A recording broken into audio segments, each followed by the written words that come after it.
Is at PA Jewelers inside Premier Arms in Brownsburg. You're going to find that one-of-a-kind piece without breaking the bank. Unique vintage pieces of jewelry dating back to the 1800s. One-of-a-kind pieces from local jewelers. And they also have those wow factor diamonds if you're looking to make this Valentine's Day something special. A big jewelry selection without the big jewelry price. It's more than a kiss. 3754 South Green Street in Brownsburg. 317-858-3030 online at premierarms.com. LD Smith Plumbing. A dirty, stinking honest. The crew at LD Smith Plumbing has deep roots in Indiana. Unfortunately, most of the trees around here have deep roots too. And if it isn't roots in your pipes, it's a water heater ruined by sediment. No matter the plumbing problem, we'll show water who's boss. So if you need a new water heater, call us today and save up to $300 on a tankless water heater or $150 on a storage water heater. LD Smith Plumbing. A dirty, stinking honest. Why not start 2025 with a great new deal from Tom Roush Lincoln? Select 2024 Lincoln Navigators, now $12,000 off, and get 0% for 72 months. How about an all-new 2024 Lincoln Nautilus, now $6,000 off with rates starting at 4.9% for 60 months. So start the new year with a new car from Tom Roush Lincoln in Fishers. Lincoln Navigator MSRP 104,825. Lincoln Nautilus MSRP 61,695. Offers good through February 28, 2025. Subject to credit approval. See dealer for complete offer details. Millions of Americans take medicine like Ozempic and Zepbound. Many of them are overpaying by thousands of dollars a year. These GLP-1 medications for diabetes, weight loss, and more may not always be covered by your insurance, but GoodRx can help. GoodRx helps you save every month on prescriptions at over 70,000 pharmacies nationwide. Best of all, it's free to use. Check GoodRx to save on GLP-1s. Just go to GoodRx.com/GLP. That's GoodRx.com/GLP. GoodRx is not insurance, but can be used instead of insurance, including Medicare and other federal and state-funded programs. In almost every case, when Advent has solved a breathing triangle problem, it is a one and done. Because we don't want you to be a lifelong patient. We want you to be our next success story. AdventNews.com. Amber and Nigel here, inviting you to join us as we kick off the weekend every Friday around 5:45 with Beer Sample Friday, brought to you by our friends at Thompson Furniture and Mattress in Columbus. Show your true love and spoil her with that special Valentine's gift from Pierce Jewelers in Carmel that says, I love you. Remember, shop local, shop smart, shop Pierce Jewelers. Coming up in 2 minutes, Democrats on the City County Council have kicked one of their own out of their caucus. What the man on the receiving end has to say about that. Plus, talks were good between Governor Braun and concerned black faith leaders, and another move by the Indiana Fever. I'm Kurt Darling. That and more coming up from the Technology Recyclers Studios. You're listening to 93 WYBC, WYBC HD1 Indianapolis. It's 9 o'clock. Canada and Mexico avoided tariffs. China did not. I'm Dave Anthony, Fox News. After midnight, President Trump imposed additional 10% tariffs on Chinese imports, citing the flow of the deadly drug fentanyl into the U.S. Republican Congressman Mark Begich tells Fox. What Donald Trump is doing is standing up for America and Americans, and he's putting the people of America first. China's retaliating with 15% tariffs on American coal and liquefied natural gas, 10% on crude oil, farm equipment, and some U.S. vehicles to take effect Monday. But the president did work out a deal to delay tariffs on Canada and Mexico. By sending 10,000 Mexican troops to the U.S. border, Mexico's president delayed tariffs by a month. Canada's prime minister says they're implementing our $1.3 billion border plan, sending nearly 10,000 frontline personnel to the northern border, appointing a fentanyl czar, and so proposed tariffs will be paused for at least 30 days. Fox's Peter Ducey. El Salvador is going to help the U.S. with mass deportations of illegal immigrants. Secretary of State Marco Rubio, after holding talks there, says El Salvador's president agreed to accept any migrants from any country, and he has offered to house in his jails dangerous American criminals. That would face legal challenges. President Trump will meet later today with Israel's prime minister, talking about extending the ceasefire in Gaza, but Israel's still battling Palestinian militants in the West Bank. A man opened fire on Israeli troops at a checkpoint near Taysir in the Jordan Valley. His initial target was a soldier coming out of a fortified bunker. 2 Israeli soldiers died and 8 were wounded. The attacker was also shot dead. Fox's Jonathan Savage. The morning after the Senate confirmed Chris Wright to be Energy Secretary, 2 committees will consider Tulsi Gabbard for Director of National Intelligence and Robert F. Kennedy Jr. to lead Health and Human Services. Committee votes like these are a litmus test. They gauge support for a nominee, but they are not the final say on the floor. So Fox's Chad Pergam at the Capitol says even if a Republican or 2 blocks committee approval, Gabbard and Kennedy could still be confirmed by the full Senate. America's listening to Fox News. 93 WIBC Mobile News. On the level, on the go. He's been kicked out. Radar is clear. It's mostly cloudy and 36 downtown. I'm Kirk Darling. Here's what's trending at 9:02. Democrats on the Indy City County Council have voted to kick Councilor Jesse Brown out of their caucus. The vote happened behind closed doors in the last week. Brown is still a councilor from District 13, but will no longer be allowed to attend caucus meetings with Democrats. Brown says the move disenfranchises his constituents. Talks were constructive between Governor Braun and faith leaders concerned about his recent executive orders. Braun met with the faith leaders to hear them out on Monday, one of whom was Dr. Lionel Rush. Covered a lot of ground. We're not going to divulge everything that we said in that conversation. It was meaningful. Braun has ordered DEI practices with the state government to be stopped and has also proposed cutting grant funding for Martin University. Shots fired, a crash, and a woman dies. John Herrick reports on what happened Sunday in Anderson. Police say it all happened outside Sunny Ray's, where someone fired off a gun and injured two women and caused a third woman to be hit by a car. One of the women later died at a hospital in Indianapolis. Her name was Dayla Swain. She was 26 years old. The other two women got medical treatment. Anderson police say they're looking into it. John Herrick, 93 WIBC Mobile News. Child sex trafficking and child porn. Those are just some of the charges against a man in Pendleton. Court documents say Connor Rivas messaged a 15-year-old girl on Snapchat, took her from Ohio back to Indiana, and had sex with her several times at his home. The girl was missing for over a month. A close call last night for the Indiana Pacers, who squeaked out a 112-111 win over the Utah Jazz on the road. We had struggles throughout the night. We were trending in a good way, but we just had to hang in and find a way to get the ball in the basket a little bit more, and we did. Head coach Rick Carlisle, who was just named the Eastern Conference Coach of the Month by the NBA, Pascal Siakam led the way with 22 points. They have the Trailblazers tonight in Portland. Traffic on the 5s, Matt Baer. Kurt, our second overturned vehicle of the morning comes on northbound 65 south side. Crash northbound 65 before 465 at Thompson Road. And right now, 3 right lanes are closed. Traffic getting by in the far left only. We are stopped. Back to Edgewood Avenue. Delay opens up at 7 minutes. That is going to balloon as the morning progresses. Please avoid, maybe use US 31 instead. Traffic sponsored by PureTalk.com. It's time to ditch big wireless. Pure Talk gives you unlimited talk, text, and data for just $25 a month on their 5G network. Dial pound 250 and say keyword switch now to save 50% off your first month. I'm Matt Baer with traffic on the 5s. Follow us at WIBC Traffic. When you're running a small business, every dollar counts. And there's lots of ways you could try saving money, like, say, subletting half your office to an exotic pet shop, or downsizing your fleet of catering trucks to a fleet of catering scooters. Or you could try a smarter way to save. Switch to Comcast Business Mobile.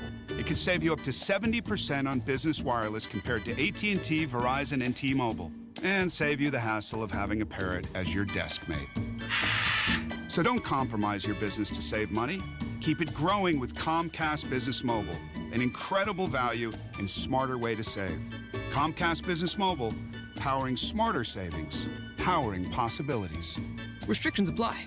Compares weighted average of providers based on optimized pricing. Comcast Business Internet required. Reduced speeds after data usage included with plan. Savings may vary. This hour on 93 WIBC is powered by Pierce Jewelers, Carmel's Valentine's Gift Headquarters. The forecast from the American Standard Heating Weather Center. Partly cloudy skies, sharply colder temperatures today, a high of 43. Mostly cloudy skies for the evening and overnight, a low down to 31. I'm Wish TV Storm Track 8 meteorologist Marcus Bailey for 93 WIBC. Mostly cloudy, 36 on Monument Circle. I'm Kirk Darling, on the level, on the go, and on WIBC.com. You're listening to Rob Kendall. When we talk about sending money somewhere, we're talking about printing the money because we have no money. And Casey Daniels. My government would never lie to me, would they? On 93 WIBC. Rob, there's a graphic on the screen right now. It's saying there's been an increase in property taxes of 7.1% since 2016. Oh, my goodness. It is Tuesday, February 4th. It's Kendall and Casey on 93 WIBC. Somebody needs to check their math, and they think property taxes have only gone up 7.1% since 2016. I don't know. So today's the day. By the way, it's Kendall and Casey show. I'm Rob. Casey's here. The committee hearing has begun, hearing the Braun property tax bill, and we'll comment on that throughout the morning. Of course, if you're hearing our voice, you're a producer for society. You're not some, local government blood-sucking parasite who can make the taxpayers pay for your trip to the State House to lobby against them. So you probably had to either send your email or you made your phone call or whatever that is ahead of time. And now hopefully some maybe, people could get off work or whatever. But today is the day. The fun has begun. Now, I don't think there's going to be a vote today out of the committee. I think they will just hear the stuff, and then they'll reconvene at a later date and count all the yays and nays. And look, here's the thing. No matter what that goes on in that room today, 431 at the State House, if you'd like to go, I think I'm going to go over once the show's over, see if I can start a riot when I walk in there. But the supports will dwarf the negatives. The amount of emails that have been sent to Travis Holdman's email inbox over the last 2 days alone are going to just dwarf anything they're going to hear today from these local government blood-sucking parasites. I'm watching a video. It's the live stream of it right now. I can't hear it because obviously, we're working here. You are fixated on this. Well, I just want to see, the eyes glazed over and just, the reaction of the people in the room. It's not that entertaining, Casey. No, it's... you have this this is some Mr. Smith goes to Washington thing. I've sat through these before. By about the third speaker, you want to stab your eyes out. Mm-hmm. So anyway, Mike will be with us at 9:30. We'll talk about it. Look, this is the General Assembly's opportunity to do something for you. We're going to find out here in the coming weeks. I do think this will get out of committee. I don't think they're going to kill the governor's signature issue out of committee. I don't think they would do that. That'd be just a disaster on many, many levels. But you're going to find out in front of the full Senate, and then whatever makes its way over to the House, you're going to find out how much these people actually hate you, because this is their real opportunity. Their real opportunity to do something meaningful for you, and it doesn't hurt anyone. All these local governments have to do is get their act together. All they have to do is behave in the same fiscally reasonable and responsible manner that you have behaved in the last several years as your property taxes have skyrocketed. That's all these local governments would be asked to do, and they are going. It shows you what miserable, pathetic people are in these local governments because they're going kicking and screaming to this. They should be excited about this. They should be saying, great, an opportunity to serve and benefit the lives of the people in these communities that we are elected to serve, and instead, they're just ruining it and making it this big drag out affair, and it shouldn't have to be any of that. Yeah, they should be saying, hey, you know what? We're willing to step up to this challenge and show you our worth. We're going to prove we can get this done. Instead, they act like Chicken Little. Chicken Little, what were you thinking? Why would you put your town safety in jeopardy? How could you mistake a stop sign for an acorn? But it'd be a big acorn, little fly. What did he say?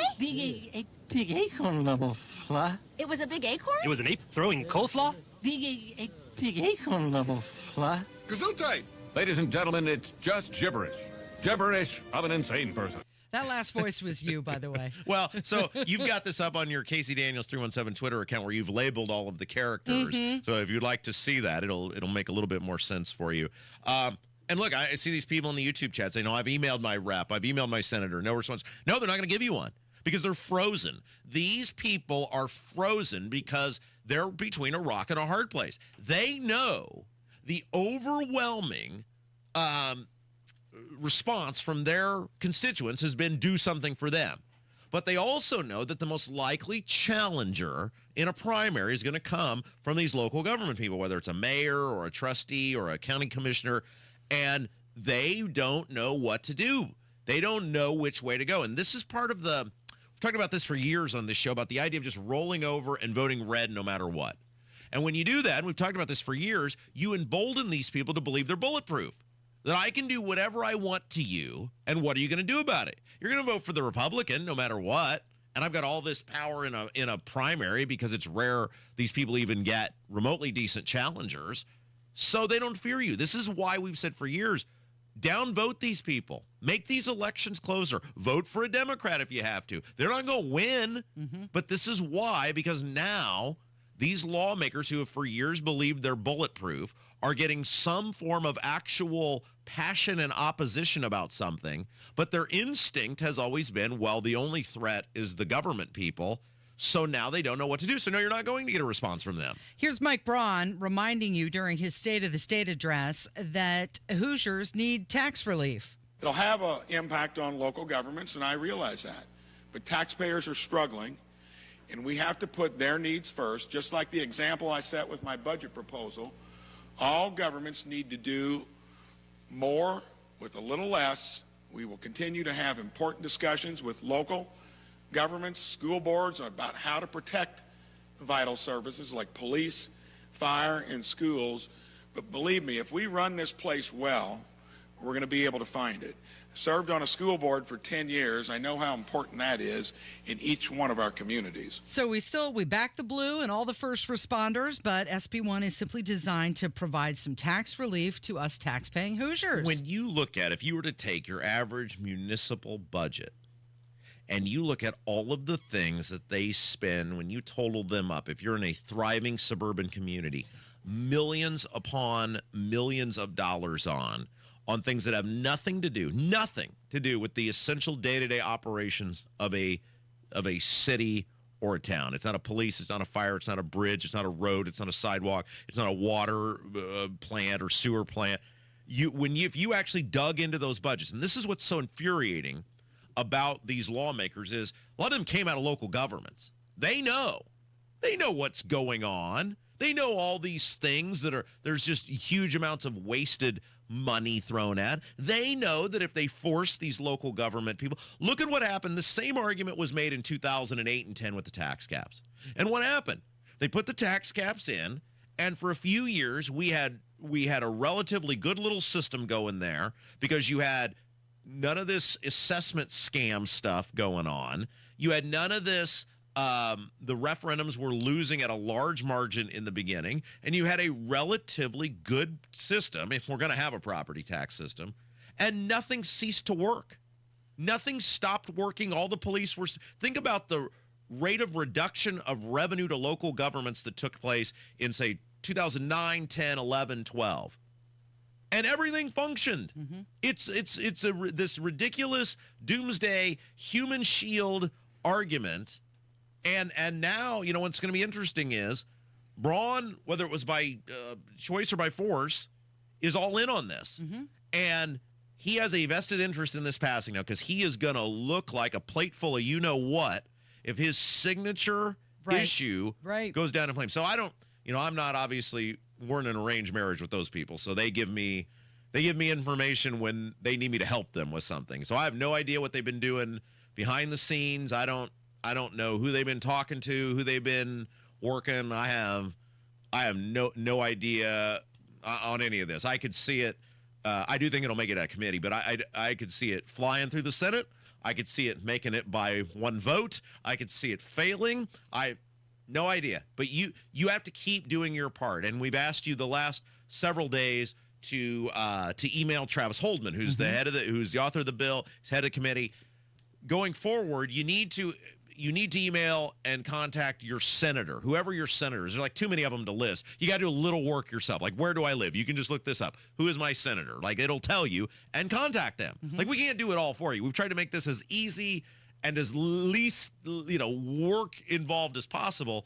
But, I will at some point here in the near future waste an email to Big Tax Brett Clark and ask him to do the right thing for me, and I'm sure he'll laugh at it and wipe his ass with it. But I'm at least going to put the effort in and put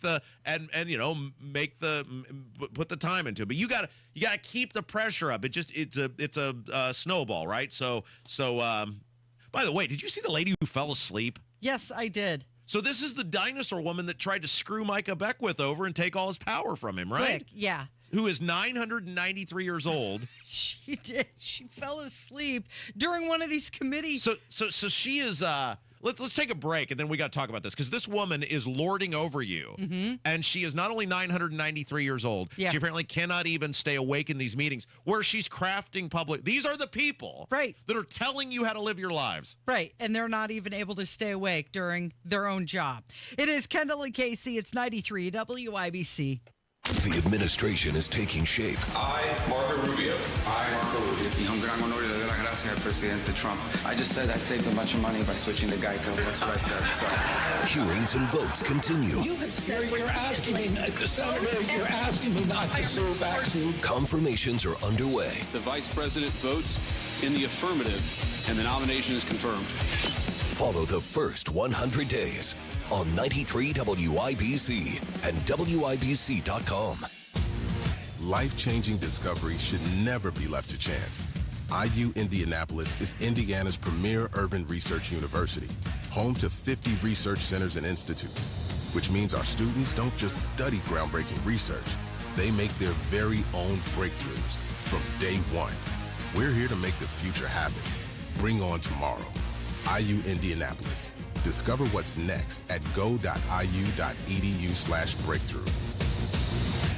Garage door problems? Call today for service today. Garage Doors of Indianapolis services all makes of garage doors 24 hours a day, 7 days a week. Call today for service today. 875-4577. Call today for service today. Get it fixed right now. Call Garage Doors of Indianapolis at 875-4577 or visit doorstoday.com. In the morning, call 875-4577. Service today. Today.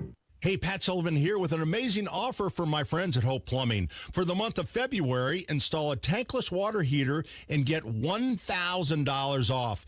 That's right, get $1,000 off any tankless water heater. So if taking endless hot showers, cutting down on your gas bill, and saving space in your home is on your to-do list, call my friends at Hope Plumbing and get your tankless water heater installed today. Visit them online at hopeplumbing.com. That's are us. When dreams don't get in, that's are us. Right now, get $1,500 off a shower or tub replacement or $3,000 off a full bathroom remodel, plus low to no monthly payments. Call 765-545-BATH to schedule your free estimate or go to bathsrus.com. 765-545-BATH. That's are us. When dreams don't get in, that's are us. Howard Bailey Financial is now in Carmel on Rangeline Road. For over 20 years, we've helped people navigate their retirement journeys, and now we're bringing our experience closer to home. Visit retirecarmel.com to schedule your appointment or text Carmel to 888-2621-104 to download a free retirement resource. Together, let's build the retirement you deserve.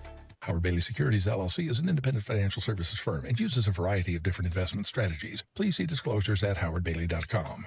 William is one of millions of Americans who uses GoodRx to save on the cost of their prescriptions. My oldest daughter, Camilla, 2 days old, she had to have open heart surgery. All of a sudden, she's on 5 different medications. It adds up at the end of the month. Me and the pharmacist got so tight. She said, GoodRx save you a lot of money. Saving that extra $200-300 a month. We're able to do all these extra activities, so it puts less stress on our household, and it puts less stress on our pockets. Download the free app or visit GoodRx.com and start saving today. GoodRx user compensated for their time. GoodRx is not insurance, but can be used instead of insurance. Lanny went to college and racked up huge debt. A little bit over $100,000. For a degree he couldn't use? Now what? I had a friend that went to my computer career. They even helped him get hired immediately after graduation. One of the things I love about IT is that you can work from anywhere you want. You could become an IT pro in just months, including cybersecurity and the basics of AI with zero experience at mycomputercareer.edu. It worked for me, and I know it can work for you. This is one student's experience. Individual results vary. Are you still thinking about what to get her this Valentine's Day? Make that special gift last forever and surprise her with a gift from Pierce Jewelers. Shop local, shop smart, shop Pierce Jewelers.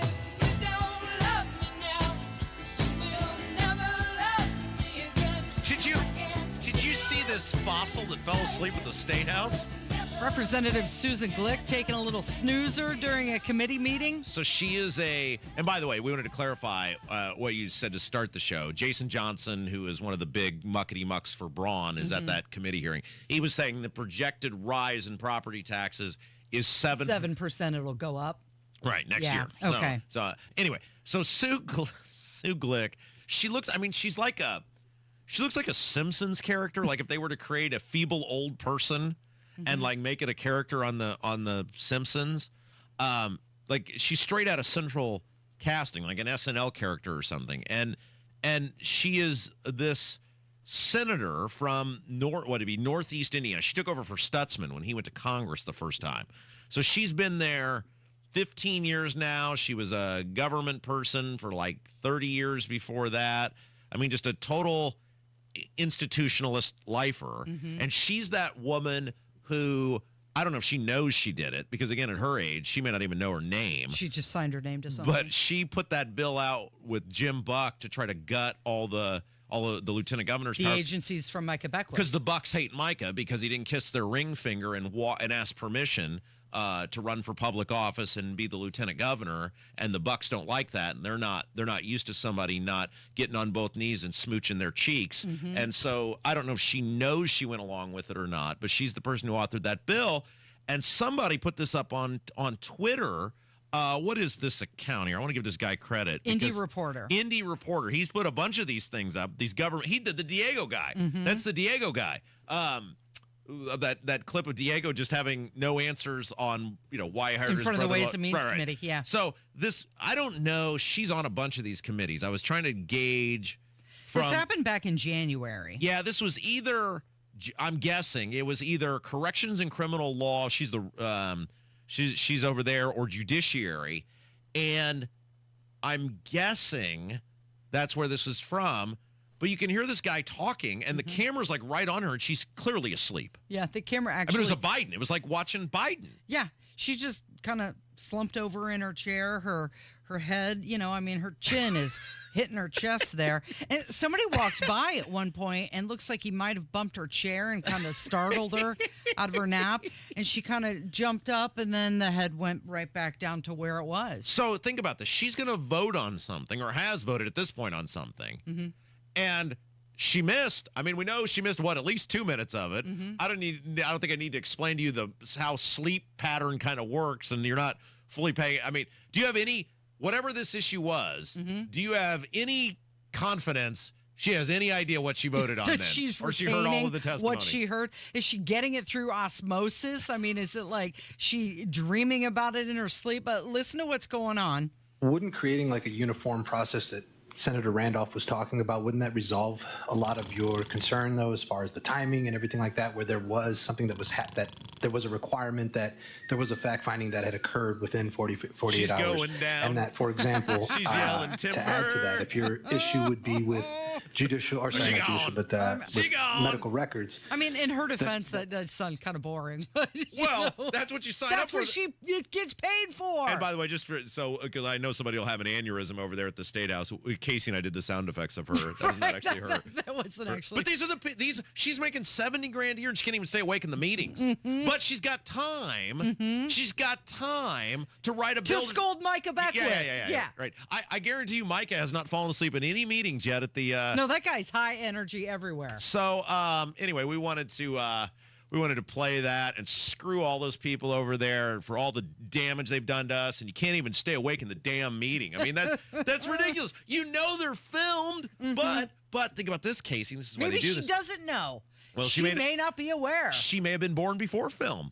That could be part of the issue. She may not even know film exists. Do you think she's like they have to turn their microphone off and on? She like need help every single time. But they've got iPads in front of them for all these committee meetings. Okay, right now, how much help do you think she needs? That's my point. If you put an iPad in front of Sue Glick right now, what sort of iPad competency scale of 1 to 10? 10 being a master, what do you think we would get on a scale of 1 to 10? Sonny boy, can you help me turn this on? This television is not working. Do you think she knows like you can zoom in on things? I mean, look, some people are going to be mad. They're going to call us ageist or whatever. Screw all these people. She's falling asleep during a meeting. You pay this woman to represent you. And by the way, Think about this. It's like a Scooby-Doo episode, and she would have gotten away with it if it weren't for the this indie reporter guy, right? That was a month ago that she did this, according to that timestamp. I wonder if this little nap happened before or after she tried to scold Micah Beckwith. Maybe it came to her in the impossible dream. Oh, maybe we just saw it right there. She dreamt it up. Yeah. Speaking of Micah Beckwith. It's Tuesday at 9:30. Mm-hmm. He's going to join us coming up next. It's 93 WIBC. Custom home builder Joiner Homes is truly a one-stop shop because every stage of the process is done in one location. From picking the perfect home site to selecting the ideal floor plan, their architecture team will create a set of custom blueprints. Then into the design studio where you'll personalize every detail of your new home. A dedicated project manager oversees the home construction through completion. Joiner Homes will build you the most beautiful custom home. Check out their 5-star Google reviews and visit joinerhomes.com. Sometimes I struggle to get to sleep. My body stopped for the day, but my mind is still running. So I take ZQuil. ZQuil, the world's #1 sleep aid brand, has a range of non-habit-forming products to fit you and your family's needs. Invest in a great night's sleep for the best you tomorrow. I'm awake and ready to take on anything. Better days start with ZQuil nights. Explore our products at ZQuil.com. Use as directed. Keep out of reach of children. Life insurance. Why are you putting it off? Can't afford it? Too much hassle? Think you don't need it? There's lots of excuses for putting off life insurance. But if you weren't there, who would pay the mortgage and other bills? With Ethos, you could be covered in 10 minutes and boom, family protected. Ethos, fast and easy online term life insurance. Up to $2 million in coverage with no medical exam. Some policies as low as $1 a day. Answer a few health questions and get your free quote at checkethos.com. That's checkethos.com. Oh no, stomach issues again? Stomach issues? Who are you? Your pancreas. I could be the real reason for your diarrhea, gas, bloating, stomach pain, or loose oily stools. I thought it was my stomach. People often do, but any of these symptoms could mean having a condition called exocrine pancreatic insufficiency, or EPI. With EPI, the pancreas doesn't release enough enzymes to break down food, but EPI is manageable. Use the symptom checker on identifyepi.com and speak with your doctor. That's identifyepi.com. Sponsored by AbbVie. Big Joe here for your trusted local independent American Standard heating and air conditioning dealer, B&W HVAC Plumbing and Electrical. Coming home to a cold house in the dead of winter isn't just inconvenient, it's expensive. For over 60 years, thousands of Hoosiers have trusted B&W to catch their problems early and keep their families warm and safe. Call 317-214-0108 or go to bplusw.com for fast, reliable service today. That's 317-214-0108. B&W, your American Standard dealer since 1961. 93 WIBC Mobile News. On the level, on the go. Is it a trade war? Radar is clear. It's mostly cloudy and 37 downtown. I'm Kirk Darling. Here's what's trending at 9:30. Some U.S. products are being slapped with retaliatory tariffs by China. Beijing said overnight that it will charge tariffs of an extra 15% on U.S. coal and liquefied natural gas, along with 10% on crude oil, farm equipment, and some cars starting next week. Over the weekend, Trump signed off on 10% tariffs on China, in addition to existing 25% tariffs applied in his first term. You already pay more for eggs at the grocery store, but soon you'll be paying more for eggs at this popular restaurant. Fox's Tanya J. Powers. The price of eggs has gotten so high, Waffle House now says it needs to charge customers more when they order them. The eatery is considered a cultural institution famous for never closing even during hurricanes or blizzards, serving affordable hot meals to patrons. But the Georgia-based chain now says due to the shortage of eggs and the increasing prices, they need to charge diners an extra 50 cents per egg on their plate. Correction, Fox's Eben Brown. Your opening bell report on 93 WIBC, brought to you by Absolute Wealth Management, LLC. We're mixed to start the day as the tariffs keep getting up or down. It is now down 83 points is the Dow Jones Industrial Average to 44,483. The NASDAQ is up 13 to 21,418, and the S&P 500 is down a point to 6,020. I'm Kirk Darling, on the level, on the go, and on WIBC.com. Are you thinking this year I want to look and feel better and get my hair back? We Grow Hair Indy can help you do just that. I'm Rob, and I got my hair back at We Grow Hair Indy. Here's Darren Andrews, clinic director, to tell you why I chose them. For nearly 20 years, we've helped thousands of clients grow their hair back, and we can help you. We're one of only 2 places in the entire country to offer the Artist Robotic FUE and multi-unit hair grafting. I got multi-unit hair grafting. I love the results and cannot believe how much hair I got back. I can't recommend them enough. Call right now, 317-522-2995 for a free evaluation. Great technology, great company, great people, great results. Go to WeGrowHairIndy.com, see my results, and call 317-522-2995. 317-522-2995. Don't you want to say, I got my hair back? Should 5% appear too small? Casey, it's property tax day at the State House. What do you mean, Rob? I've heard nothing at all about this. Let's see, it's 9:30-ish. That means our wild and wacky friends over there at the tax committee, they're having their big hay-rube down there at the State House. The people are, no doubt, the local government parasites and bloodsuckers have taken their... Well, they're getting paid probably to go down there. Well, it's sure, part of their job, right? I mean, all they got to say is, I'm doing my job. I'm doing what you paid me for. Yeah, I'd imagine right as we speak, they're probably telling some sob story about the large basketball arena that won't be able to be built, or the open-air stadium that might not exist, or whatever, if anybody is... it gets any property tax relief. But let's moving sidewalks and self-driving cars. It's 9:30. That means it's our time each week to talk on Tuesdays to the Lieutenant Governor, Micah Beckwith. All right, Beckwith. This has to pass out of the committee today, right? I mean, they're not going to let Braun's signature issue go down in committee. No, for sure. I mean, no, they're gonna pass it. As I said last week, the Senate was given the mandate from Pro Tem Bray, the leader of the Senate, to get significant property relief for Hoosiers this year. And again, they don't necessarily have all the answers. And you're right, the local municipalities and the local governments don't like this because it kind of takes a shot at their piggy bank. But I keep going back to, hey, listen, it's about the people, not about what the shiny object that Carmel wants to build next is. And so we've got to keep the priorities, and we'll make sure to fund government. Like, we're not, they'll be like, we're not going to have police officers. It's like, oh my gosh, come on. We will have police officers. We'll have roads. We'll have fire. We'll do all the things that local government is designed and should be doing. But we also have to recognize that local government hasn't really been a great steward in some parts of the state, and we're going to rein that in, and that's what this is all about. Okay, so here's one of the beefs that I have, all right? So we got notice of this on Friday. It was your office that gave me the notice. But see, Micah's working very hard for Casey, your husband's not doing anything. It was not your husband who gave me the notice, but somebody in Micah's office is working very hard and gave me the notice. I think it went her husband to someone else, and then someone else texted you, Rob. Delegated.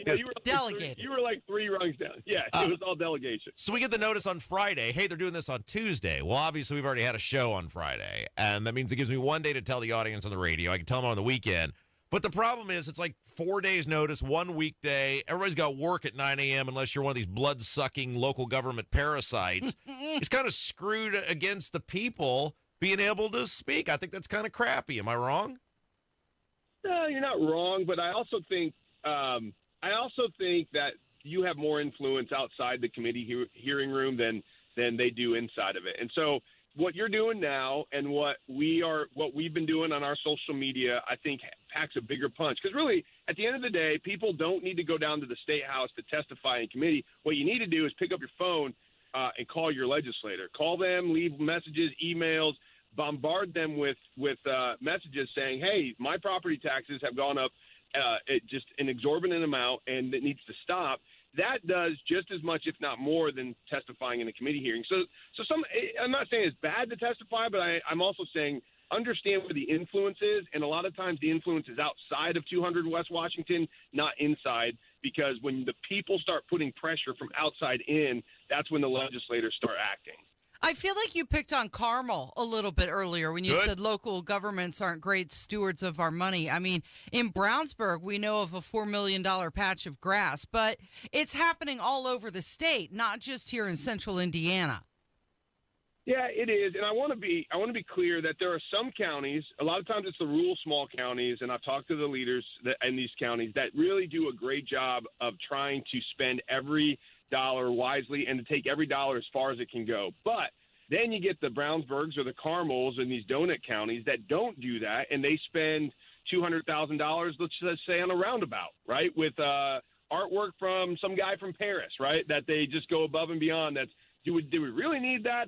Is this really what we're paying for in Carmel or in Brownsburg? And I think that then gives everyone else a bad rap. So there are some counties that really do a good job of managing their money, but I do think some of the donut counties, some of these, growth. Dump on Greenwood. Come on, dump on Greenwood. Hit the south side. You've hit the north and the west. Say something bad about Greenwood. Hey, listen, you can say whatever you want to say about anything you want to say, but I'm just telling you what I've seen with my own two eyes. And so that's where we've got to start reining it back in. And listen, I live in Hamilton County. I don't dislike Carmel, but when they have a lot of money in debt, and that's what I'm saying needs to stop. And they do it on purpose because they get rewarded. They get incentivized for bad behavior. And places like Wayne County, over in Richmond there, they get punished when they do what's right, and they're fiscally conservative. And we got to stop that. That's the problem with the system. Micah Beckwith is our guest, Lieutenant Governor. The big property tax hearing is going on now as we speak. So this is interesting, right? So we had this White River Township trustee, Chad Ellis, on last week. Mm-hmm. He's in Gibson County. That's as rural as you can get. And he disagreed with us a little bit on whether township government should exist or not. But even he admitted, he said, look, there's not a revenue problem. There's a spending problem. There's the management of money problem. And the property tax issue is a huge issue. So these people, when you pin them down, they all admit, I mean, look, there's plenty of money here. It's not money. It's not that they need more money. It's they need to manage the money better. That's right. We don't have a revenue problem. We have a spending problem. I think that's true in all levels of government. I think you can go from the federal government all the way down. It's a spending issue. And, when you cut taxes, you got to cut spending, right? And listen, remember the ARP money, the American Rescue Plan, that all that billions and trillions of dollars that was flooded into states.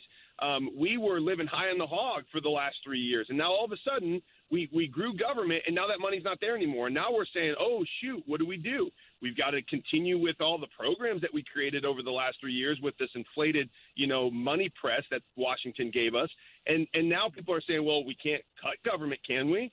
So I guess the only other option is to raise taxes. And that's not okay with me. It's not okay with Mike Braun. It's not okay with any conservative.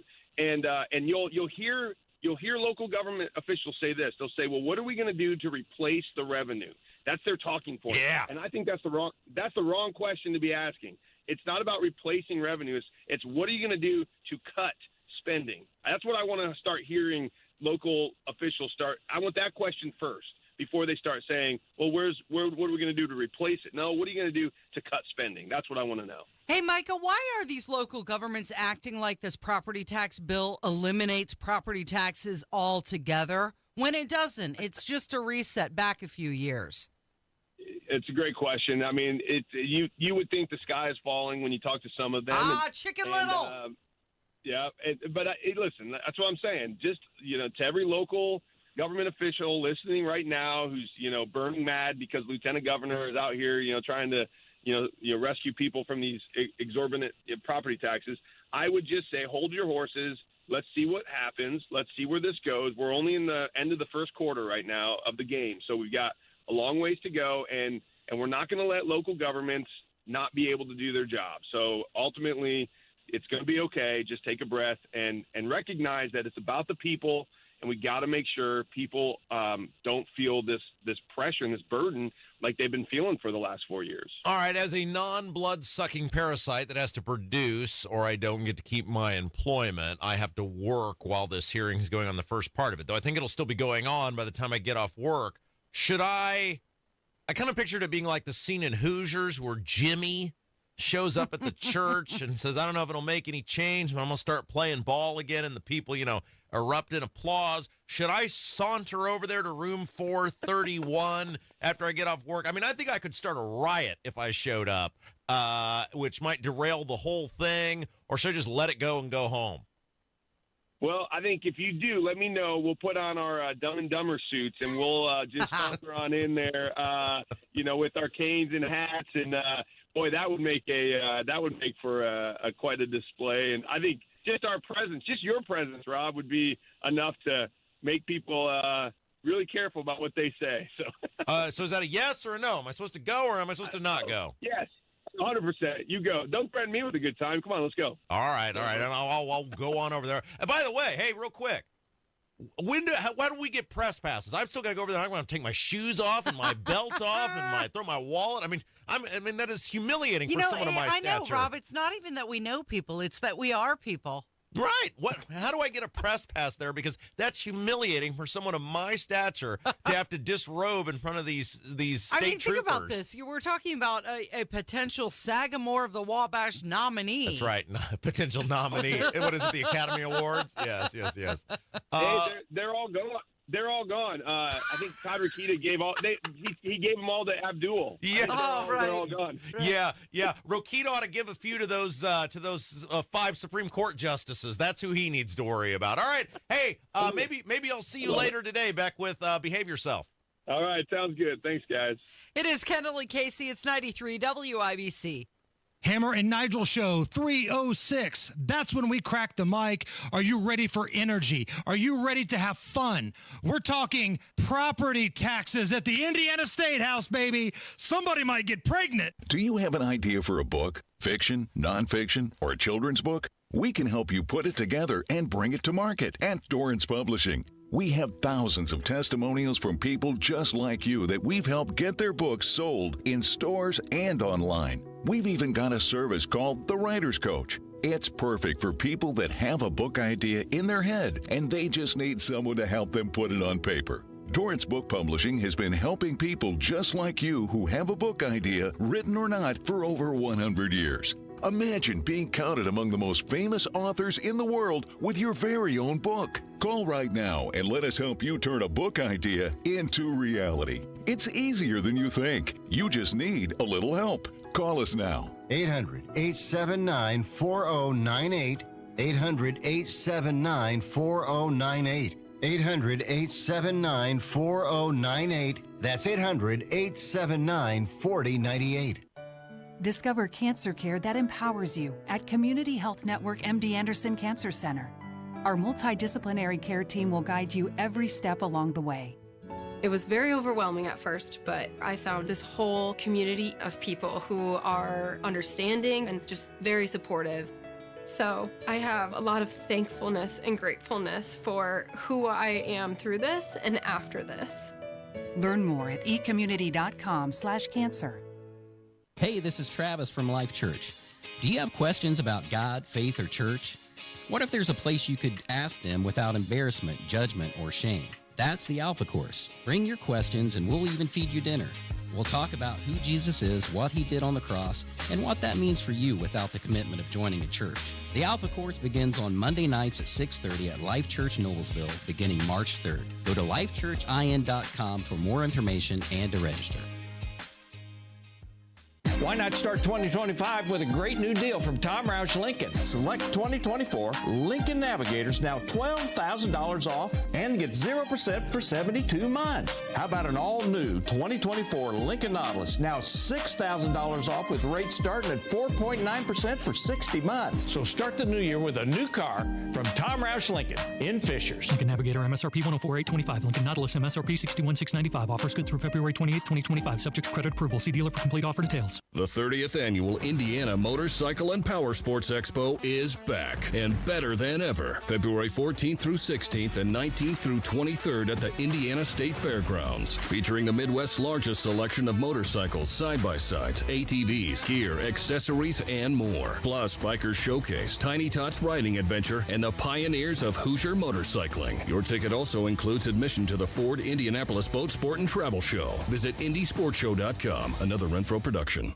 You can trust your flush to us. Howald plumbers are the best in the business. Water heaters, leaky faucets or toilets, sump pumps, drain lines. Howald plumbers keep water flowing. Howald heating, air conditioning, and plumbing, where coming home never felt so good.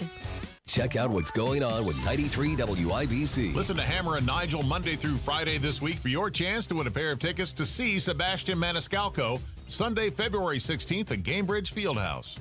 More info online at WIBC.com. Oh my gosh.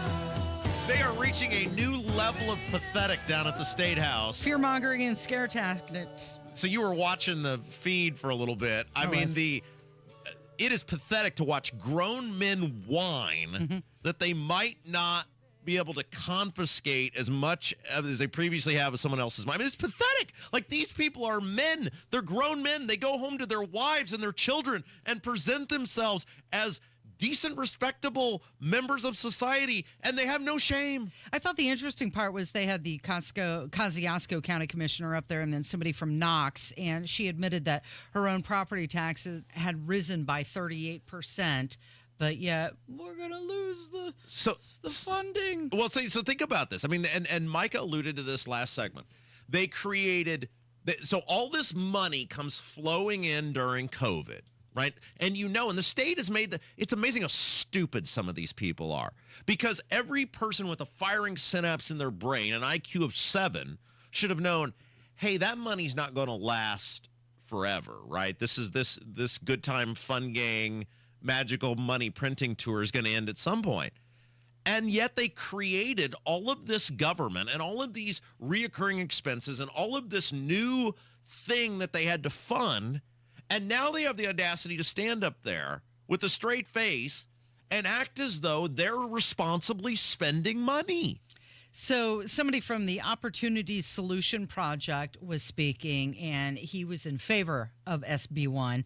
And he asked this question: can I be secure in my home when I don't control the taxes? Yeah, it's a great point. By the way, yes, and somebody did point out, Kev, good job with the Roadmaster there. We didn't give you credit for that. Anytime you bust out the Roadmaster, that's very, very well. I don't want you to think it went unnoticed. Oh, glad you noticed that. All right, so we'll keep you up to date on that throughout the course of the program. Now, next hour is going to be a little different.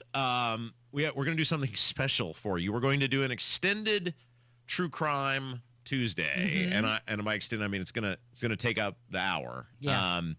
We tried to figure out how to not make it take up the hour, but this case is so long and involved, and it's so unbelievable, and there's so many tentacles, not just the crime of which this person pled guilty to, but all the other things that she has been accused of.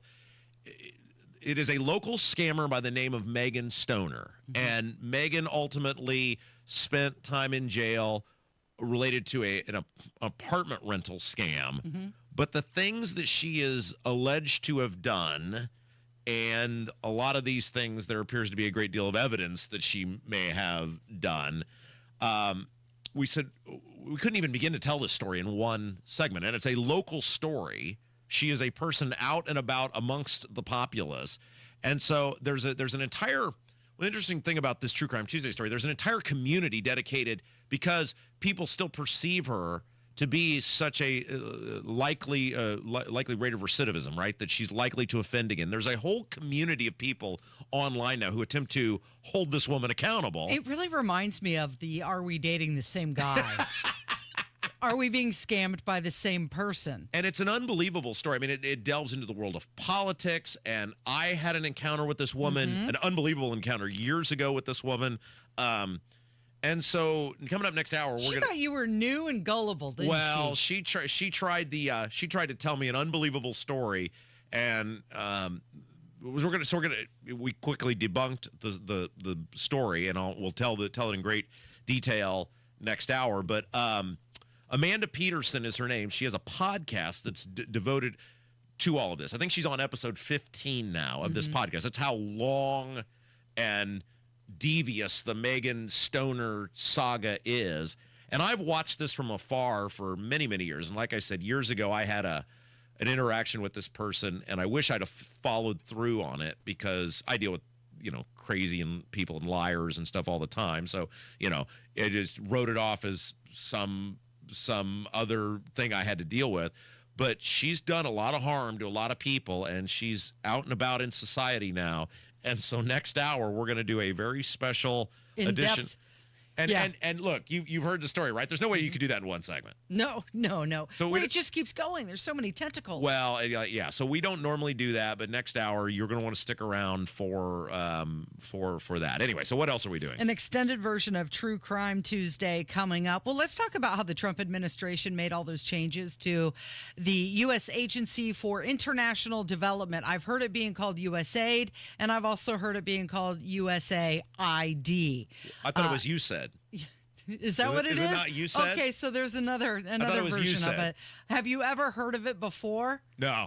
But think about how many government entities exist that you've never heard of before. Right. Think about how big the federal government is. Donald Trump suspended the programs. There were layoffs. There were furloughs, freezing of billions of dollars. And the White House press secretary, Caroline Leavitt, exposed USAID, USAID, USAID, whatever you want to call it.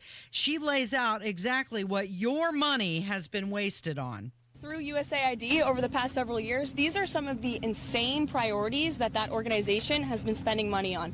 $1.5 million to advance DEI in Serbia's workplaces, $70,000 for a production of a DEI musical in Ireland, $47,000 for a transgender opera in Colombia, $32,000 for a transgender comic book in Peru. I don't know about you, but as an American taxpayer, I don't want my dollars going towards this crap, and I know the American people don't either, and that's exactly what Elon Musk has been tasked by President Trump to do, to get the fraud, waste, and abuse out of our federal government. Thank you, guys. So just think about that. It's similar to the argument playing down the street from us, where these sorry sacks of crap, these mayors and council members and whatever, getting up there with these crocodile tears about how they couldn't possibly make any cuts to the local governments in these doomsday scenarios.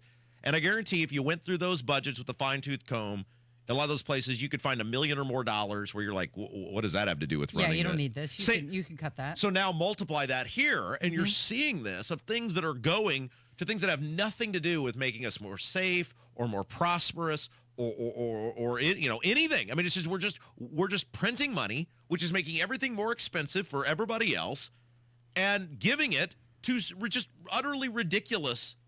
Can you imagine if you'd have told somebody 20 years ago, your money will now go to a transgender comic book? A transgender opera in another country. Colombia. In another country. Not even here. Right, exactly.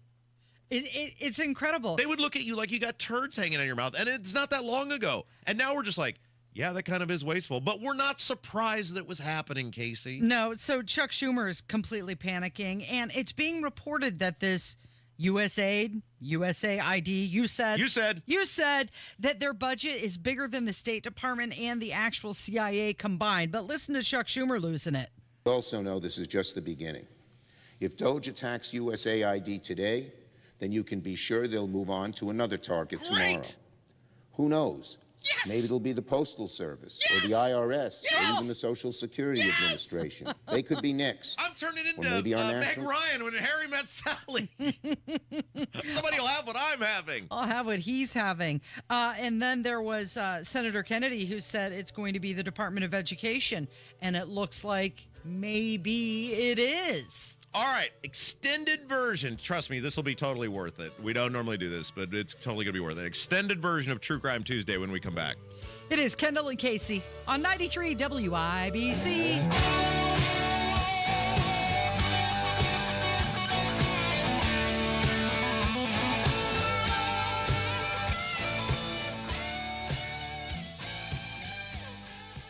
Are you having a hard time making it through a day of work without foot pain or discomfort with things that used to be simple like walking the dog?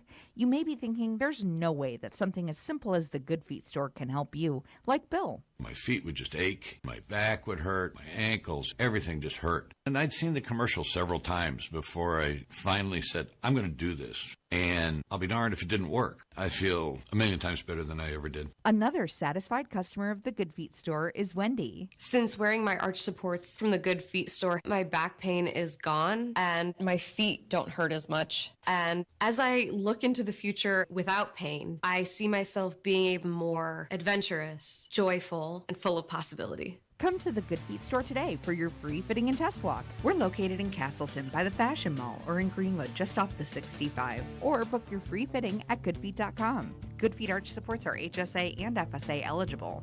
Discover your options at the Good Feet store. Has the holiday season left you overwhelmed, stressed out, and overweight? Do you feel frustrated when you think about what you need to do to be healthy and feel better? You deserve a simple approach to a stronger, healthier, and more enjoyable life. Exercise Inc. has been helping people in Central Indiana reach their health and fitness goals for 20 years. The approach is simple. Strength train with a certified coach once a week for 20 minutes. Adopt the 9 simple habits you need to follow to change your health and lose weight. Then get out there and enjoy life, because you'll be stronger and have more energy, and you're going to feel better, and you'll lose weight, and you'll probably even look better too. And you may even be able to get off of some of those prescription medications. Exercise Inc., Avon, Brownsburg, Greenwood, Zionsville, and now in Fishers. The studios are private, no mirrors, no music, and no spandex. Just you and a professional coach working to reach your goals for the new year. Go to exerciseinc.com today to sign up for a free consultation. Attention Indianapolis Medicaid members. If you need assistance with daily living, you can receive a free service from Freedom Care in your own home from a loved one who lives with you. With Freedom Care, you decide who provides your daily care, helping you with preparing meals, bathing, laundry, transportation, and more. A family member or friend that gets paid instantly. It's all through Medicaid, and as an Indianapolis resident, it's 100% free to you. New to Medicaid? The Freedom Care family will guide you through enrollment, making it stress-free for patients and caregivers. With over 7,000 5-star Google reviews, we've perfected at-home care for Medicaid members and caregivers. If you live in the Indianapolis area, this service is free to you through Medicaid, and with our InstaPay app, caregivers can choose to get paid instantly. So go to freedomcare.com or call 463-232-7342, 463-232-7342, 463-232-7342. Freedom Care, we're here for You okay? I can't sleep with this cough. Sounds like you need to vaporize that cold. Vaporize? Yeah, with NyQuil VapoCool. It's NyQuil plus a rush of Vicks vapors. Whoa. So you ready to get some sleep? Thank you, NyQuil VapoCool. NyQuil VapoCool, the vaporizing nighttime coughing, aching, fever, best sleep with a cold medicine. And to vaporize sore throat pain, try Vicks VapoCool drops. Use as directed. Keep out of reach of children. Hey, John, why so glum? I just got let go. The company's downsizing. This is the 3rd time in the last 2 years. I'm done with this. Have you thought about My Computer Career? I've heard they can train you for a career in IT in just a few months, including cybersecurity and the basics of AI. And you don't need prior training or experience. Now that's a recession-resistant career. Wow, thanks. I'll check them out. Go to mycomputercareer.edu and take the free career evaluation. mycomputercareer.edu. Financial aid is available for qualified students, including the GI Bill. Coming up in 2 minutes, this member of the Indy City County Council has been axed by his own party, plus what the governor and a group of faith leaders discussed on Monday at the State House, and more moves being made by the Indiana Fever. I'm Kirk Darling. That and more coming up from the Technology Recycler Studios after Fox News Radio. You're listening to 93 WIBC, WIBC HD1 Indianapolis. It's 10 o'clock. 2 controversial Trump nominees under scrutiny again. I'm Dave Anthony, Fox News. 2 Senate committees plan votes on Tulsi Gabbard for Director of National Intelligence and Robert F. Kennedy Jr. to lead Health and Human Services. RFK Jr. could struggle before the Finance Committee today. Health Committee Chairman Bill Cassidy appears vexed by Kennedy's position on vaccines. Cassidy is a doctor. Fox's Chad Pergram at the Capitol says even if Cassidy or other Republicans join Democrats opposing Kennedy on that committee this morning, not approving his nomination, Kennedy could still get full Senate confirmation later. That's the same for Tulsi Gabbard. If a Republican on the Senate Intel Committee also blocks her approval, President Trump says, I think Tulsi's going to be doing okay. I'm not sure. I can't guarantee anything, but she's liked by so many people, especially people in the military. Today, the president is expected to sign a memorandum to restore maximum pressure on Iran as that country ramps up new uranium enrichment, leading to fears of Iran building a nuclear weapon. And that may come up today when the president holds talks with Israeli Prime Minister Benjamin Netanyahu at the White House, where Fox's Alexandria Hoff reports. This meeting comes as negotiations open this week for the second phase of the ceasefire between Israel and Hamas. The initial deal was signed one day before President Trump's inauguration. We know he took credit for much of that. The next chapter is expected to include the return of all living hostages in exchange for a full withdrawal of Israeli troops from Gaza. This morning, additional tariffs were imposed on Chinese imports. White House Press Secretary Caroline Leavitt just told Fox Business it's to punish China for allowing fentanyl to flow into the U.S. Fentanyl is the leading cause of death amongst young people in this country aged 18 to 34. And it is the president's utmost responsibility to protect American lives. That's why he implemented the 10% tariff on China. China's retaliating with tariffs set to go into effect next week on American coal, natural gas, oil, farm equipment, and some vehicles. Now, President Trump paused tariffs on Canada and Mexico for a month after leaders of those countries agreed to increase border security. America's listening to Fox News. 93 WIBC Mobile News. On the level, on the go.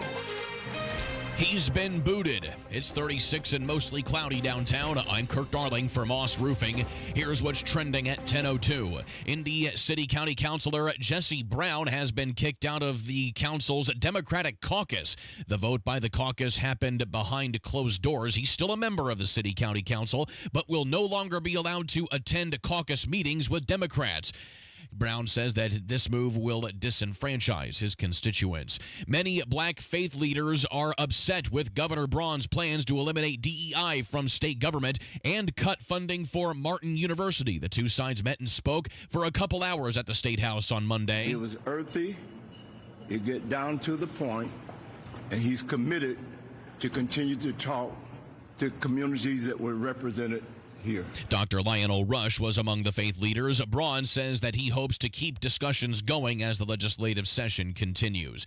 Gunfire outside of a nightclub in Anderson. John Herrick reports on what police know so far. The name of the club, Sunny Rays. Shots were fired and 2 women were injured there on Sunday. And in the chaos that came afterwards, 1 woman was hit by a car. 2 of the women got the medical treatment they needed, but a 3rd woman later died at a hospital in Indianapolis. She's been identified as Dayla Swain. Swain was 26 years old. John Herrick, 93 WIBC Mobile News. Simplifying things for teachers is the goal of a bill that cleared the Indiana House Monday and will now be reviewed by the state Senate. When Republican Bob Boehning of Indianapolis wrote the bill, he said that he wanted to take away things like unnecessary bureaucracy and repetitive language. There's still more work to do in this space, and I welcome continued input from stakeholders on how we can simplify our regulations. He says some of the language he's combed through doesn't let teachers or school boards properly do their jobs.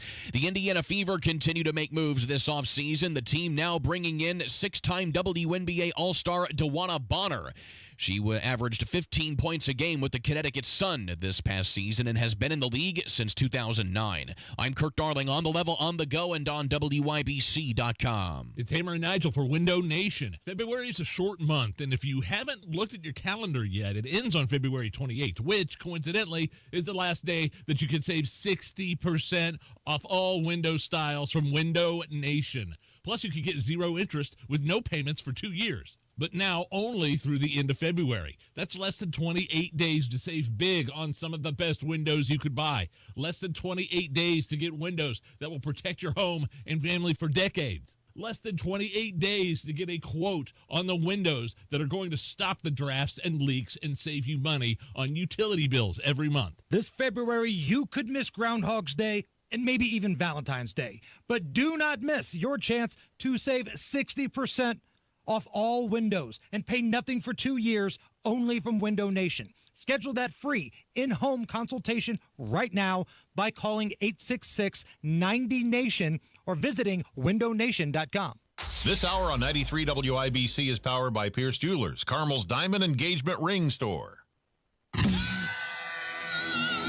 You're listening to Rob Kendall. When we talk about sending money somewhere, we're talking about printing the money because we have no money. And Casey Daniels. My government would never lie to me, would they? On 93 WIBC. Casey, it's a special edition of True Crime Tuesday. Yeah, we're going to be really local on this one, aren't we? Yeah, I've been thinking about how to do this edition of True Crime Tuesday for quite a while, and it's been quite the process to put this thing together because there's so much information on this person and this story to give to our audience.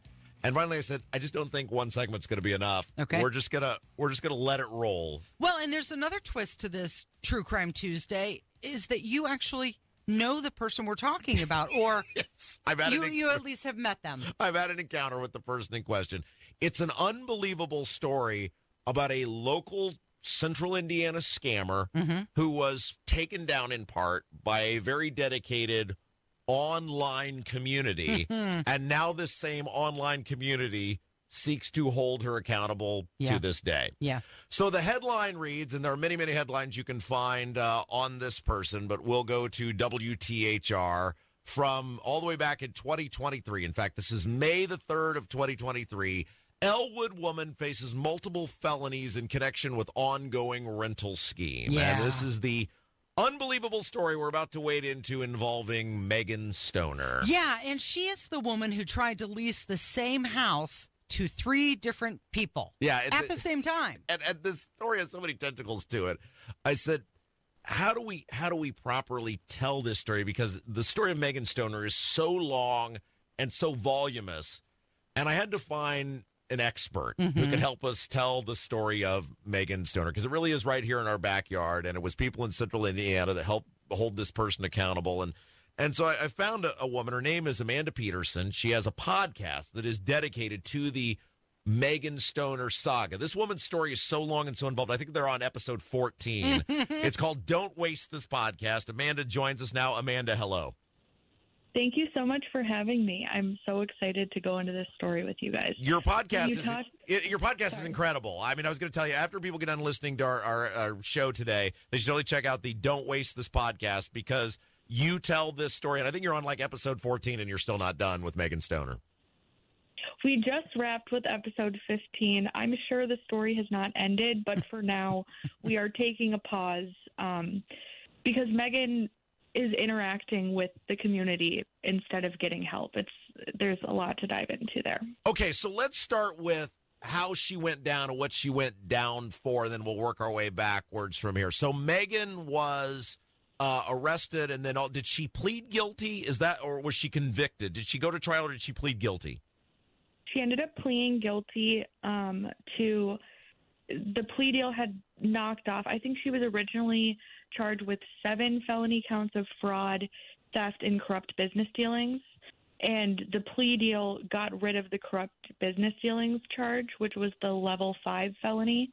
So she can actually appeal this if she holds up her end of the bargain with her probation agreement, and she will no longer have a felony on her record. Okay, but she went to jail, right? She did a substantial amount of time in jail. And basically what she was doing, and I'm simplifying this, is she somehow got a key to an apartment and in Fishers, right? And she was finding people who were looking for a place to lease or rent in Fishers. She was letting them into the apartment, essentially acting as the leasing agent. She was getting deposits or rent from these people, and then after she got the money, she would ghost them or disappear and then collect and profit the money. Is that right?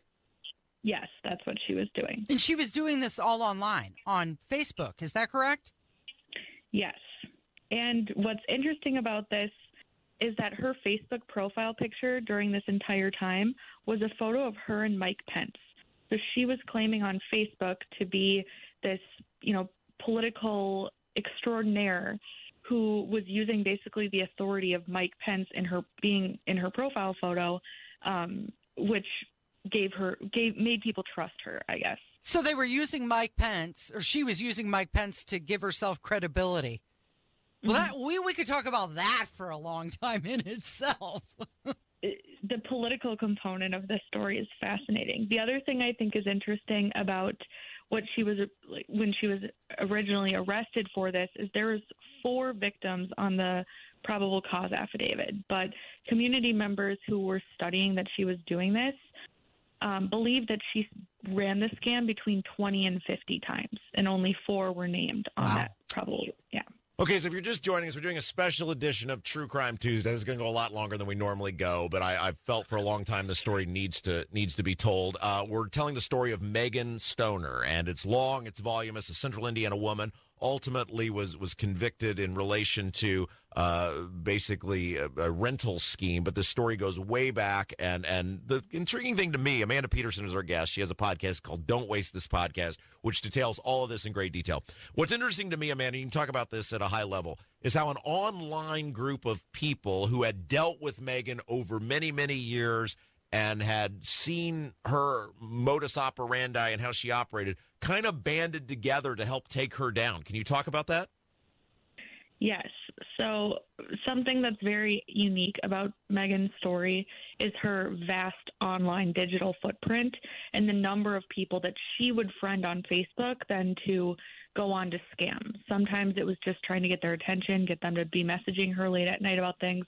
Sometimes she would be messaging people for low-dollar campaign donations or donations to charities that don't seem to have existed.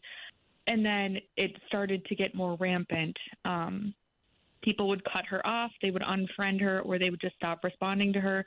But everyone we noticed would keep following her, keep paying attention to the crazy stories that she was posting or something. So when she was arrested, all of those people who had been following her for years at this point, who she would reach out to through Facebook groups or Twitter or something like that, everyone started to come together to figure out they wanted to tell their story of their dealings with Megan. So you're saying that the story of her is more than just these tenants. She was trying to lease this apartment to all of these different people at the same time. It goes even deeper than that with what? Campaign, political contributions. I would venture to say that the rental scam that she was charged with is one of the least bizarre things that she did. All right, it is the Kendall and Casey Show. I'm Rob Casey's here. A special extended version of True Crime Tuesday this week. We're focusing on local scammer Megan Stoner, the unbelievable story of Megan Stoner. All right, Casey, when we come back, one of the reasons we chose to feature Megan Stoner on True Crime Tuesday and, well, spend all this time telling her story, I have had a run-in with Megan Stoner. Unbelievable. Many years ago. We'll tell you about it coming up next. Kendall and Casey Show, 93 WIBC. No matter where you head on your commute, Matt Bear is there. Paris. Les Champs-Élysées sont un véritable parking ce matin. Warsaw. W drodze do pracy, wyjdź trochę wcześniej. Or Brazil. Temos bisbilhotice no Rio de Janeiro. Não haja como turista. Matt, these are all cities in Indiana. Oh, that makes my job easier. Making your commute easier. Matt Bear Traffic. Mornings and afternoons on 93 WIBC.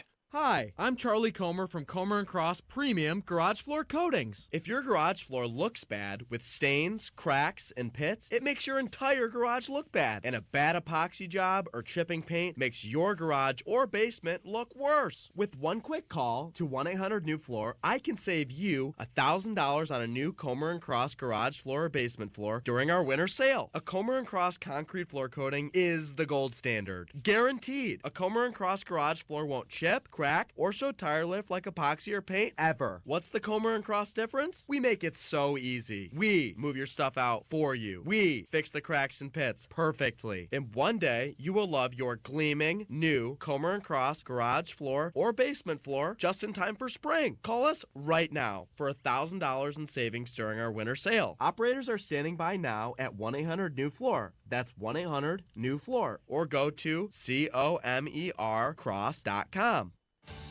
Someone had a birthday. Yep, 50. Can't believe it. 50 years of wisdom. Great segue. We have health news, a CDC update. Pneumococcal vaccination is now recommended for adults 50 or older. Says here, we're over 6 times more likely to be hospitalized with pneumococcal pneumonia than adults under 50. I don't love those odds. Same.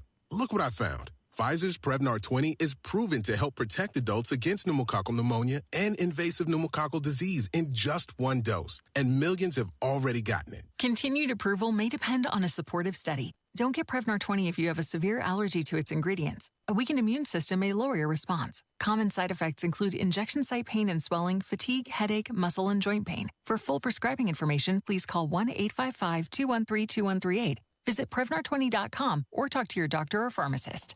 I'm on Prevnar20.com now, scheduling my appointment. Good idea.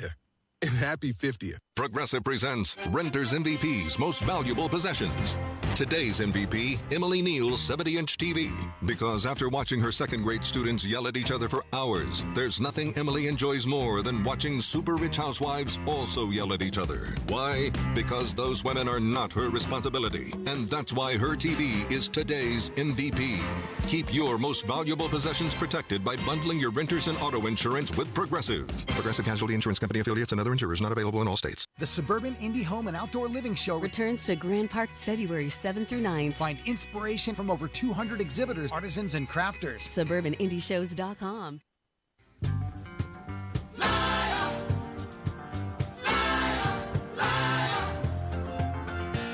It is the Kendall and Casey Show. I'm Rob. Casey's here, bringing you a special extended edition of our beloved True Crime Tuesday segment this week, featuring local scammer Megan Stoner and the online community that helped bring her down and hold her accountable. It really is an unbelievable story. Normally I only do one segment for True Crime Tuesday, but this one, well, it needed a lot more than that. Amanda Peterson is our guest. She is the host of Don't Waste This Podcast, an entire mini episode podcast dedicated to the crimes and lies told by Megan Stoner. And as we said last segment, one of the reasons we chose to spend True Crime Tuesday this week featured on Megan Stoner and spend more time than we normally do on True Crime Tuesday is many years ago, I had a run-in and experienced Megan firsthand. All right, so let's go back in the time machine, Casey, because one of the reasons I wanted to tell this story is I had a run-in with Megan years ago. I believe this was 2018. And I'm going to then let Amanda expand on this because I'm not the only person that had a similar run-in to this. And Amanda details some of this on her podcast.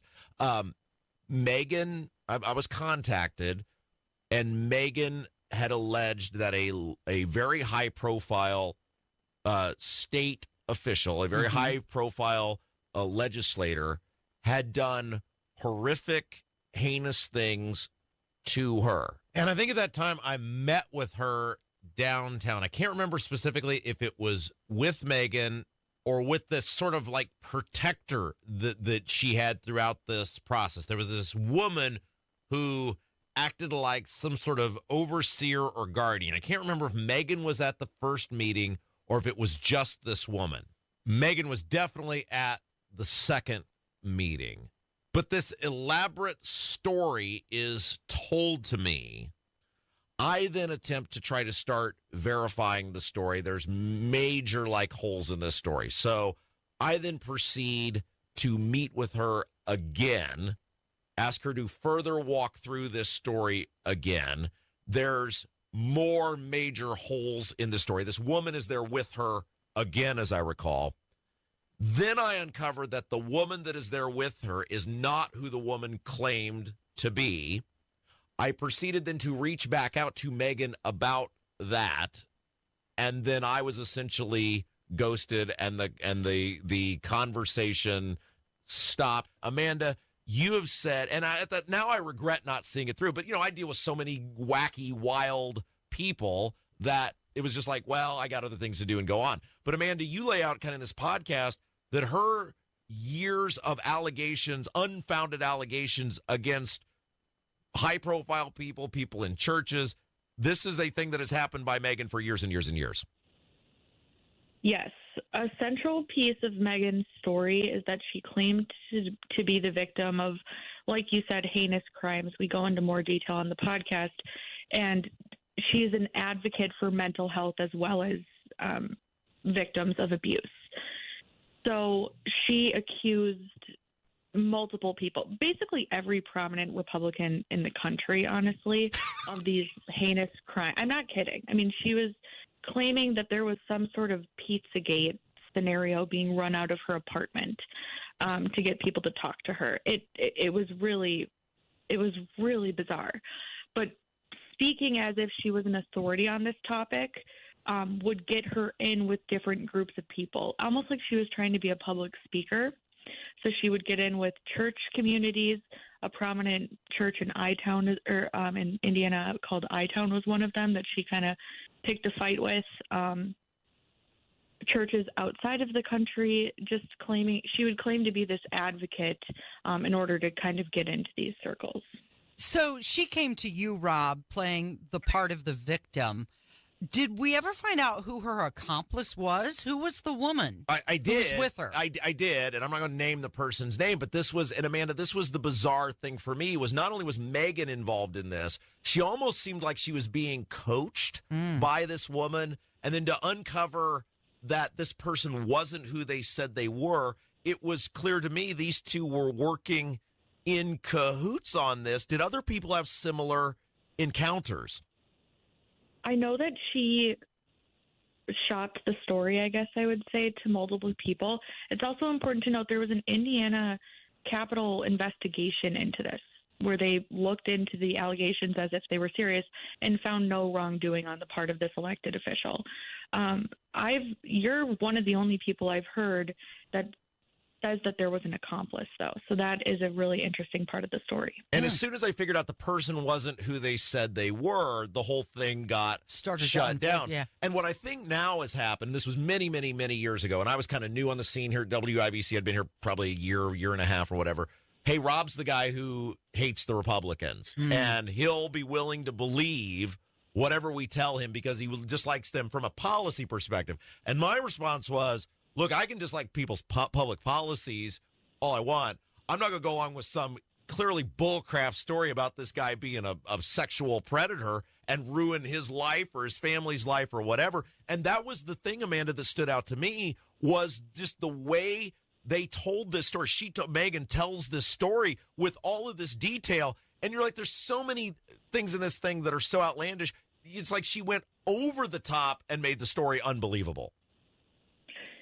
That is another key component of how Megan has scammed for a long time, is she uses very graphic detail, both in her online postings about abuse she claims to have experienced and when reporting that abuse. So she did this with pastors when she was 11 or 12 or 13 years old. So we're talking about a middle schooler accusing pastors of heinous sexual crimes, explaining it in graphic detail. We know that police actually got involved because of reporting, or the pastors found out about it and called the police to basically report Megan for making false accusations against them. And I think that's one of the most bizarre parts of the story, is just the amount of graphic detail she uses. Okay, if you're just joining us, it's an expanded version of True Crime Tuesday. We normally just do one segment on this where we take a look at some infamous crime event and give you the skinny on what happened. We're spending a lot more time on it this week because it's a central Indiana story, and it involves a woman named Megan Stoner who did time in jail related to a rental scam. But her story is so much bigger than just the scam, and how this online community banded together to kind of help take her down, for lack of a better term. Amanda Peterson is our guest. She has a podcast on all of this. It's called the name of the podcast, because it's really good, Amanda. And real quick, just kind of promote your podcast and what you do in the podcast. Thank you.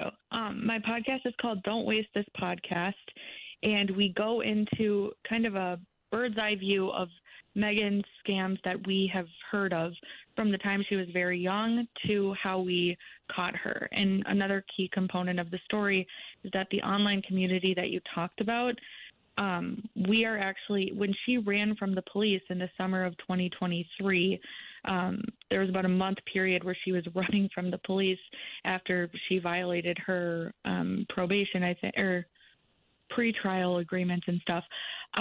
We actually came together and found her location and handed it over to the police so that they could go and catch her, because she was continuing to scam. And one of the reasons I wanted to air this story out and put it out here is because, Amanda, a lot of people in the group that follows Megan, they are very concerned about her likelihood of reoffending, of more people being harmed. Can you go into that? Yes. So Justin Sexton, who's an Indiana Politico for a long time, says this all the time, and it's so true. We don't believe that the law has caught up to scammers like Megan. There's, most of the time the law catches these big-time fraudsters that run fraud schemes at scale, but there are people like Megan who go about life running these low-level schemes, but they can steal thousands of dollars from people sometimes, and they just kind of move on with their life because they don't really get charged with, they never really commit anything beyond a level 5 felony. And right now the posture of American society towards, first-time nonviolent crime is, oh, we need to give them a second chance. But this online community has observed Megan's behavior for years before she was caught, and now after being caught, going to jail, and now getting out of jail, we believe she has not changed her posture at all. And we want to prevent there from being other scams or other people being schemed. Well, like you had told me, because I had reached out to you, because I was really struggling, like, how do I tell this voluminous story? And people kept saying, you got to reach out to Amanda. And you had said you're concerned. You want our audience to be aware of this woman because you're worried she may hurt other people potentially in our listening area. Totally, because for a long time, she has used her position that she claims to have had in politics. Really, she was never much more than a volunteer, and she was even fired from volunteer positions years ago.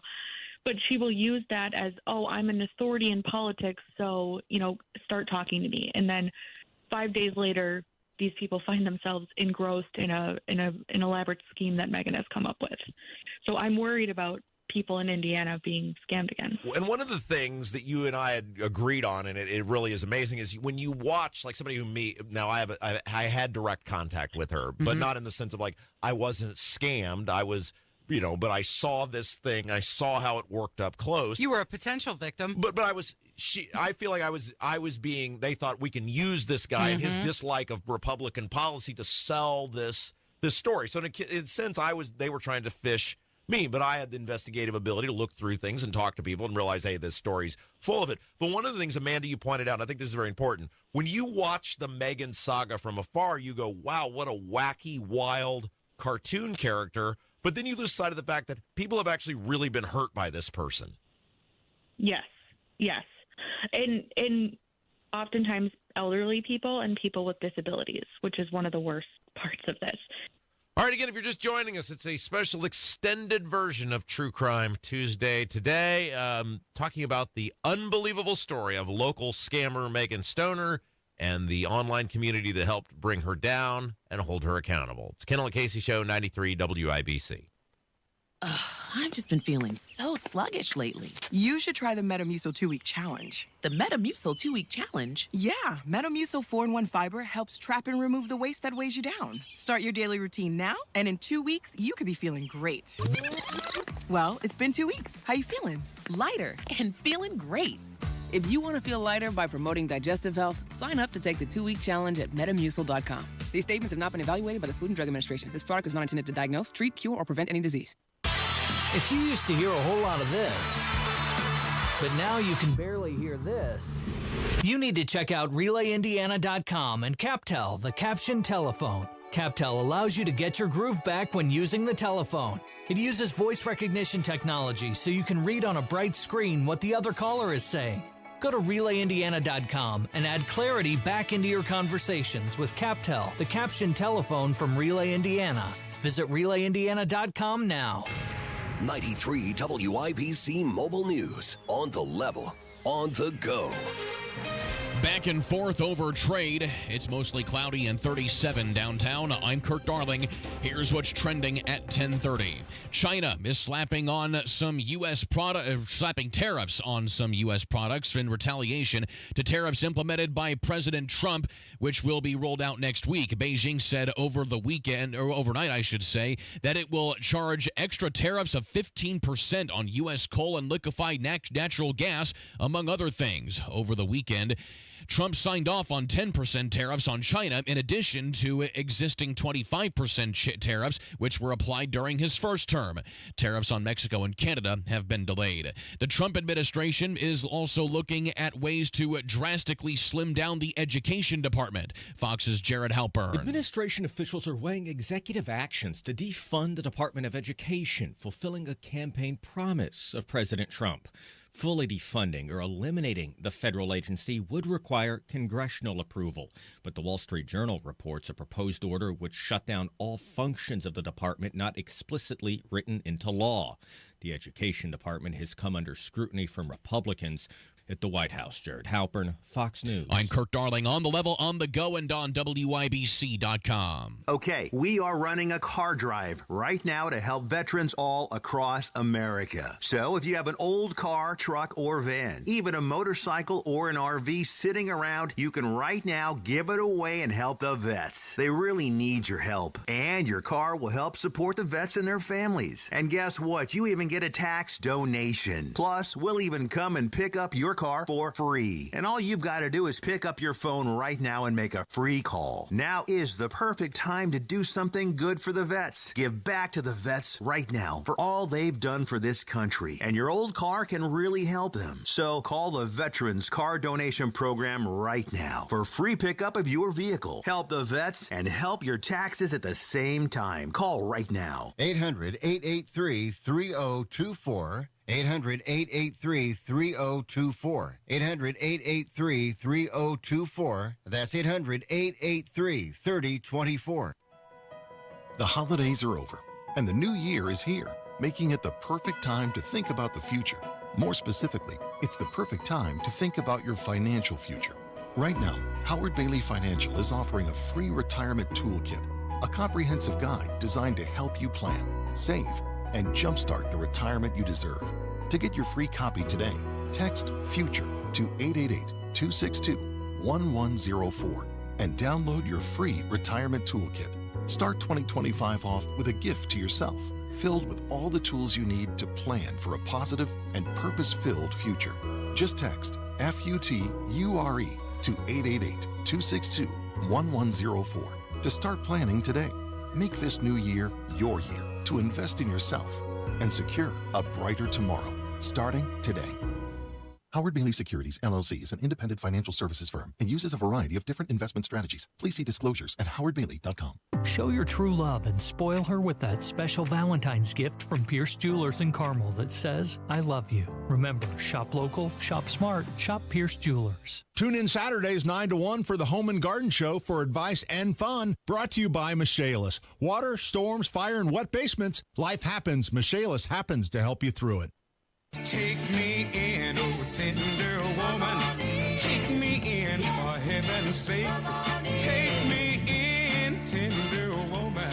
It is the Kendall Casey Show. I'm Rob. Casey's here. If you're just joining us, special extended version of True Crime Tuesday. We are telling the story, the unbelievable story of local scammer Megan Stoner and the online community that worked hard to help bring her down and hold her accountable to this day. Megan was involved in a rental scam in Fishers in which she would show people an apartment and then take a deposit, money from people, and then disappear. But her story, as we've laid out the last couple segments, the lies, the deception, runs much deeper than that.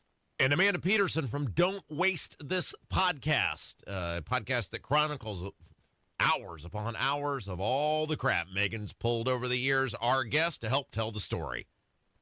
Okay, so Amanda, she was sentenced to 730 days in prison, received 204 days in jail, and 365 days of her sentence were suspended. That's what was reported. And you had mentioned you're nervous that people in Indiana could be subjected to her manipulation again. So are you saying that she is currently out there among us and still scamming? Yes. Yes. The night she was released from jail in November, she immediately put out an Amazon wish list and began messaging hundreds of people online per day asking for money, saying that it's because she needs help getting back on her feet and things like that. And what will happen is that people will give her money. They'll send her $10, and then she'll start harassing them for more and more and more. we already have indications that that's happened multiple times since she got out of jail. So I'm curious because Rob, you've met her. How does she strike people when they meet her? Does she come across as quote unquote normal, or I mean, obviously something in your intuition was, red flagged. So is that happening or not happening? One of the things, Casey, that stood out to me was the unbelievable nature of the story, right? Like there's in my case, there was the initial allegation against this high-ranking state official. Okay, that's pretty serious, right? But then there's the pile on, and there's all these other things, and it's like there's no way this is actually happening, and there's nothing you can tell me that I can verify. And when one little part of your story starts to fall apart, the whole rest of it starts to fall apart. Amanda? Yeah, I think how she comes off to people a lot of the time, it can be confusing. I think a lot of people see through her, and then again, people who are elderly or disabled or are in a dire situation really need a place to live, and they're being presented with a place that is extremely inexpensive in a nice part of town. They'll just jump at the opportunity. They want to believe. Yes, yeah. So sometimes she comes off like very much like a victim, and then other times she comes off almost as an authority. Like I said, she has prominent politicians in her profile photo on Facebook with her. So, and she claims to be this high-level Olivia Pope type political figure. So some people take her at her word for that if they're not so familiar with politics. So it's True Crime Tuesday. If you're just joining us, spending a few more minutes here with Amanda Peterson. She is chronicled the story of Megan Stoner better than probably anybody. When you get done with the show today, if you want to check it out, check out her very fabulous podcast. Don't Waste This Podcast is the name of the podcast. It's in great detail, far more than we'll be able to go into here today. Let's talk about the political component of this, though, Amanda, because that's how so many people that are in this online community that have helped kind of take her down and hold Megan Stoner accountable met her is through politics. Can you talk about how she kind of showed up in politics, and then kind of how people even there very quickly caught on, hey, there's something untoward going on here with this person? Definitely. It sounds like Megan started to get interested in politics from a very young age, as a lot of people do. She would volunteer on very low-level races in her hometown, things like that. At one point, she began going to the state capitol a lot while she was in high school. She tried to push legislation through. I believe that would make it so that somebody under 18 could run for office. Okay, so I don't mean to stop you. This is where I first met her when I had my show in Hendricks County. She was doing that, and this was before the other stuff. I met her for the first time there. She came on that community show and was talking about that bill. Yes, Amanda. Yes, thank you. Go ahead. Yes, so that's how she got her start, and I think a lot of people get their start in politics in a similar way. They're interested, they get involved either by interning at the State House, they'll kind of be taken around and shown places, especially as a young girl being involved in the Republican Party. That's atypical, right? So people will go out of their way to help them. I believe she began volunteering on other campaigns, but people would notice that she would forge campaign data. What do you mean? What is that? What does that mean? So there's one story that Chloe Anagnos told me where Megan asked to intern and help with a convention race, and Chloe gave Megan a list of delegates to call for that state convention race, and that must have been in 2016 or around that time. Megan marked she returned that list within a couple hours, and she marked every single call as that the person didn't answer. And so people were like, well, that's statistically not possible. You just messed up all this campaign data. So Chloe just decided not to work with her anymore. I believe she did that on multiple campaigns. So what do you think she was doing? Do you think she was just grabbing the phone numbers for her own use to make calls later with a different purpose in mind? She could have been, or she could have been just, she didn't really want to do the work, but she wanted to be able to say that she was an intern. Yeah. She wanted to say that she did the work. Yeah, there's lazy bums on all these campaigns that don't pull their weight. Yeah, that's a new scale. So really, but she ostracized herself, and you go into great detail on the podcast about this.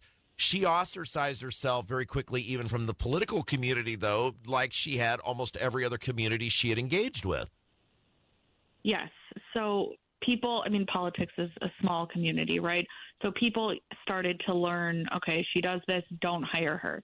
But I've been told that there were people on specific campaigns in Indiana, like I believe, well, I won't say the names, but there were staffers who... Oh, say the name. No.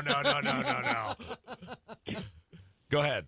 There were staffers specifically dedicated to making sure that Meghan would not get a picture with this person, or Meghan would claim to be working for the campaign when she didn't, and this person would have to run interference on that, make sure everybody knew, don't hire this person, don't let her get involved. So she was relentless. She also used to apply constantly for jobs at the State House. Amanda Peterson is our guest. She's the host of Don't Waste This Podcast. We're doing a very special extended True Crime Tuesday this week, talking about the unbelievable story of local scammer Megan Stoner. Put a bow on it when we come back. It's Kendall Casey Show, 93 WIBC. Yeah, and in the meantime, as you're hearing this very fabulous edition of True Crime Tuesday, let's talk about We Grow Hair Indie. You know, about, 4 years ago, made the choice to head over to We Grow Hair Indie. And ever since then, when I look in the mirror, confidence back. Here's how it works, because this could be you. Your whole life, haven't you wanted to be me?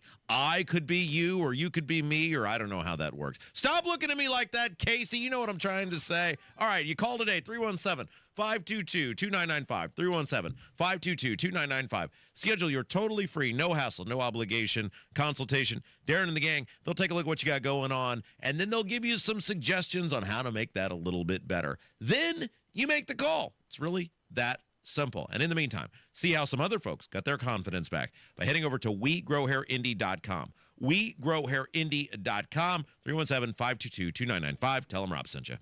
Hammer and Nigel Show 306. That's when we crack the mic. Are you ready for energy? Are you ready to have fun? We're talking property taxes at the Indiana State House, baby. Somebody might get pregnant. These cold winter nights mean more than just frosty windows. They can also spell trouble for your roof. Freezing temperatures, ice, and snow can lead to leaks that cause costly water damage if left unchecked. Moss Roofing is here to help. Tony Katz here, and Moss Roofing are the only ones to trust. A family business based right here in central Indiana. Whether it's a free inspection, patching a pesky leak, or a full roof replacement, their expert team has your winter roofing needs covered. Plus, they offer numerous financing options to make it easy on your wallet. Don't wait for that drip to turn into a disaster. Call Moss Roofing today for a roof done right every single time. Talk to Moss Roofing today. 317-747-3665. Tell them Tony Katz sent you. 317-747-3665. Moss Roofing, 747-3665, or find them online at Moss Roofing, MOSS, mossroofing.com. All right, let's talk about my friends at Life Church. They've got a very, very fabulous event coming up February the 21st and 22nd at their Noblesville campus. It's the Marriage Conference, and it's a great way for you to invest in your marriage with a date weekend that'll show great return in your relationship. By the time you get done, you might even be as happy as Casey. Having a lifelong marriage is possible, but you got to do it with intentionality and commitment. We love Life Church. They've had such a great impact on my life and my wife's life. And, well, I'll tell you what, you can learn all about their 4 campuses across central Indiana, Noblesville, Fishers, Eagle Creek, and Pendleton, or their online services, or the Marriage Conference, all points in between, lifechurchin.com. Dents happen. There's a whole lot of stuff that can mess up the look of your vehicle. Don't paint your car. Go PDR with Kill a Dent Removal. PDR is paintless dent removal that saves your factory finish and is way less invasive than traditional body shop repairs. And it's faster, too, sometimes same day. Google Kill a Dent Removal and check out the reviews and photos. Then schedule your repair. Hail baseballs, kids, fender benders, shopping carts, flying cows, angry X's, and anything else that leaves dents. Don't paint your car. Go PDR with Kill a Dent Removal. Hi, I'm Dwight Freeney. Recently, I had the honor of meeting some incredible kids who are waiting for a life-saving organ transplant here in Indiana. I saw firsthand the importance of saying yes to organ donation. It's not just about saving lives. It's about giving others the chance to grow up, play, and dream big.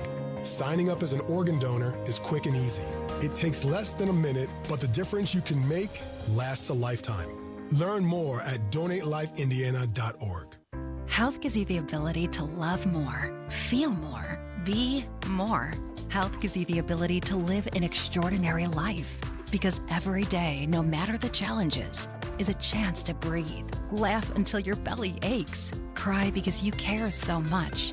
And experience everything that makes your life truly extraordinary. For 150 years, Franciscan Health has been there, watching extraordinary lives unfold. Love your extraordinary life.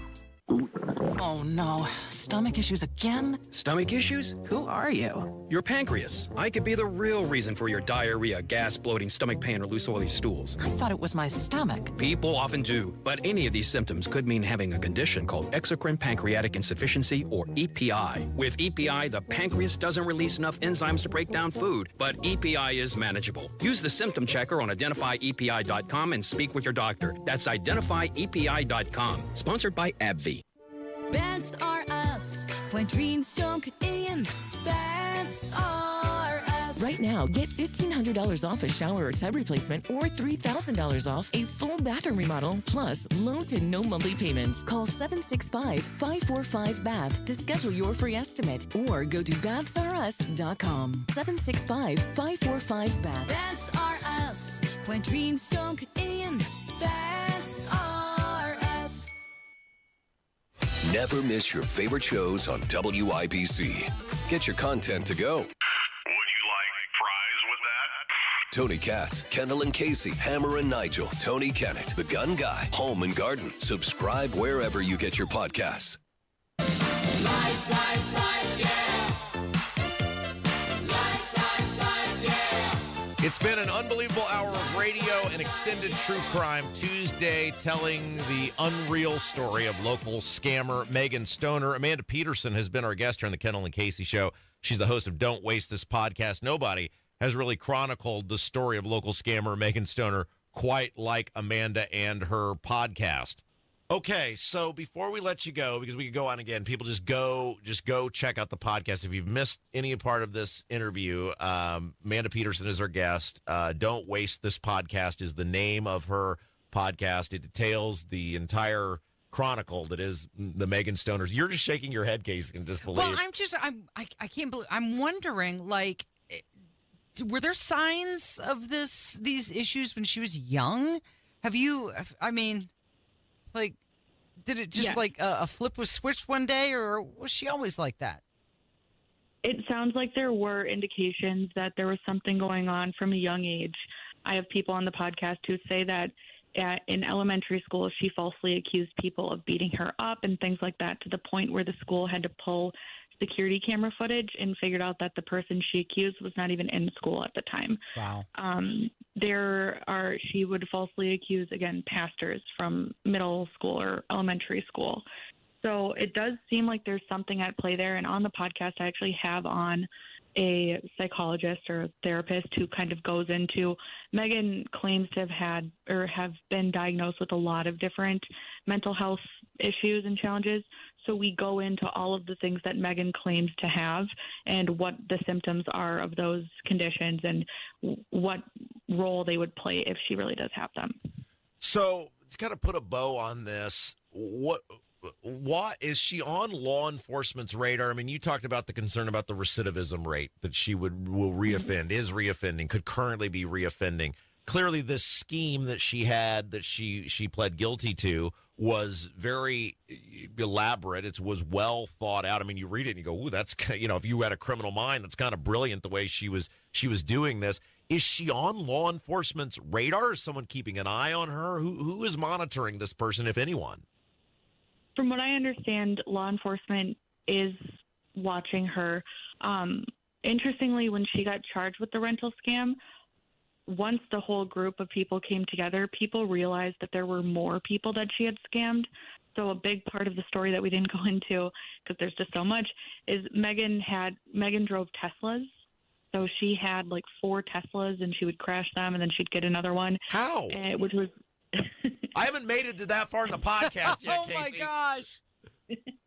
So we found out that she was using someone's identity. She would steal people's identity to lease Teslas from a private dealer in Utah and get the Teslas driven out to her, and then we don't believe that she had insurance. This is all stuff that the community came together to. How does she? But if that happened, if somebody has had their identity stolen, how is she not held accountable for that? That's what I don't understand. Can you fill in that blank space?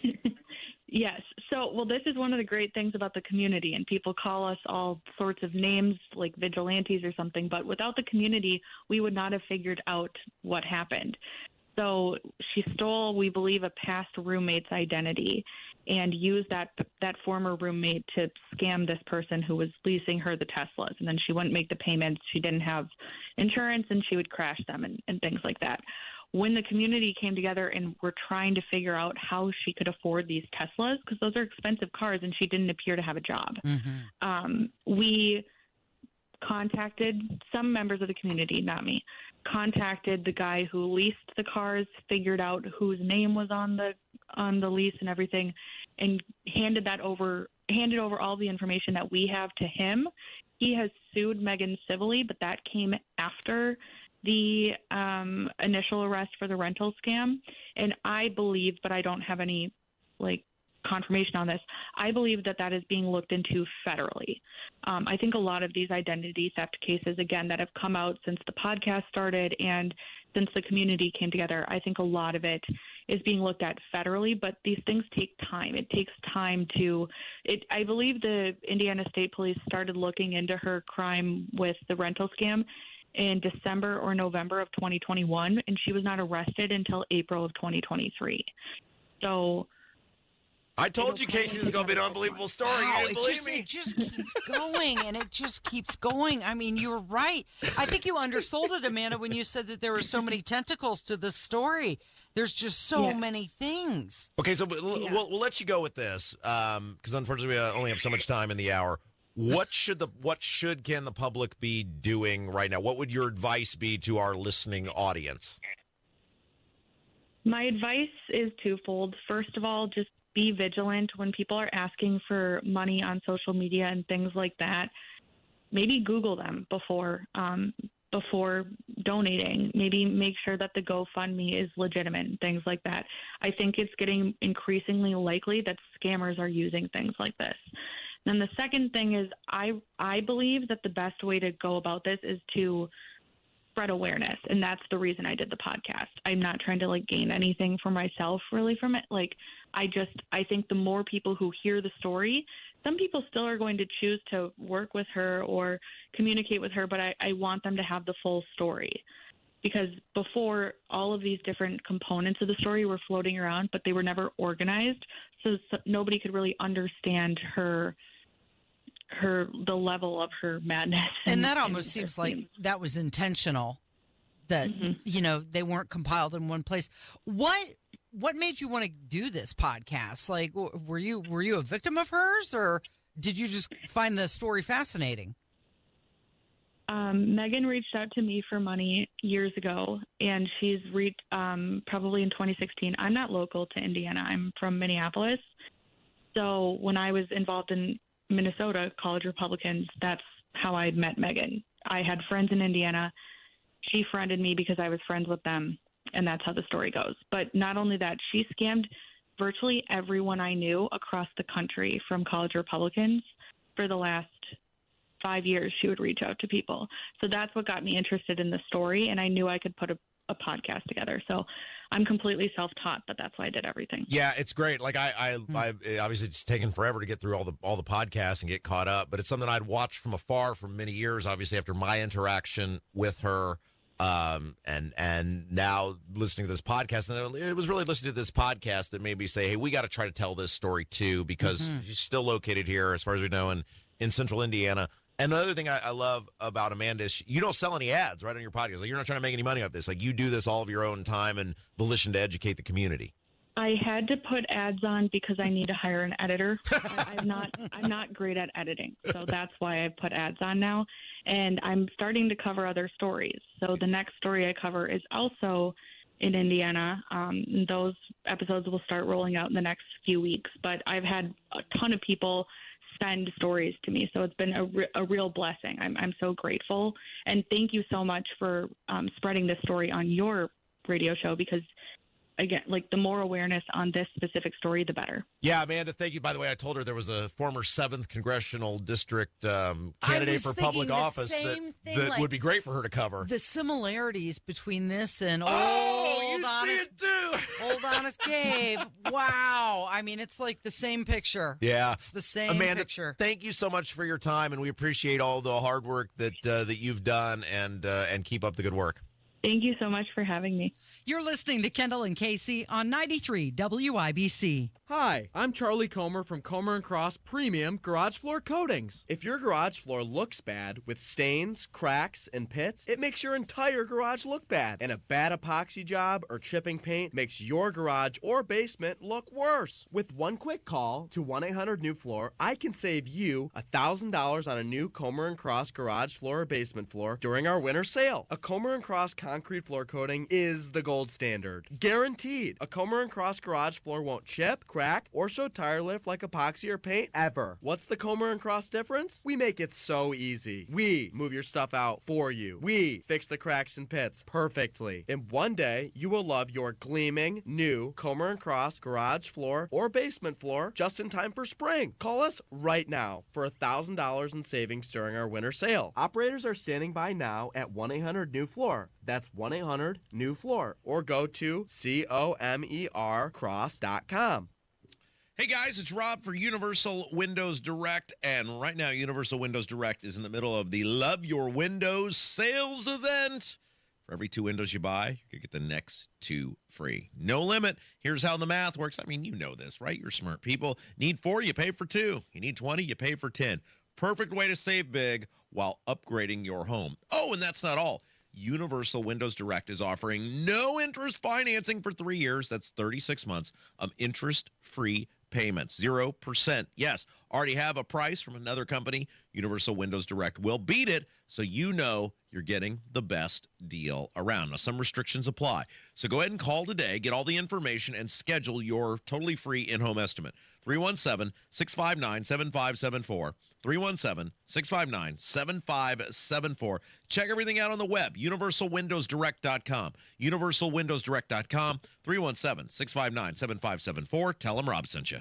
You wouldn't know it, but most financial advisors are put in a box. I'm Jeff Jr. from Trajan Wealth, and I want to provide you a little insight about financial advisors. Most financial advisors have to sell what their company requires them to sell, and many advisors have to only adhere to what's called a suitability standard. A suitability standard is a limited standard of care, not requiring what's sold to be best, just suitable.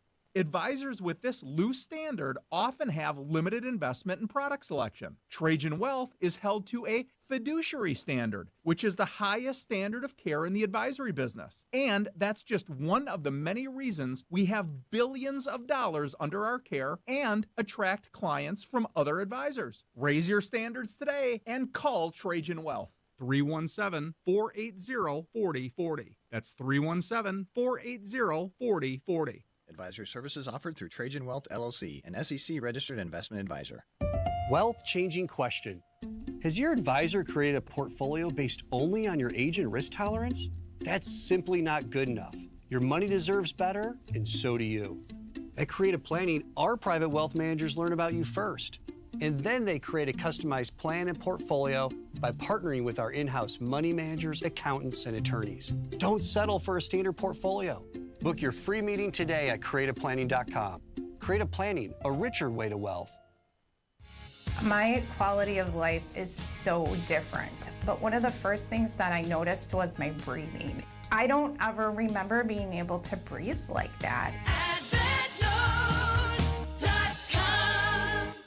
The Suburban Indie Home and Outdoor Living Show returns to Grand Park February 7th through 9th. Find inspiration from over 200 exhibitors, artisans, and crafters. SuburbanIndieShows.com.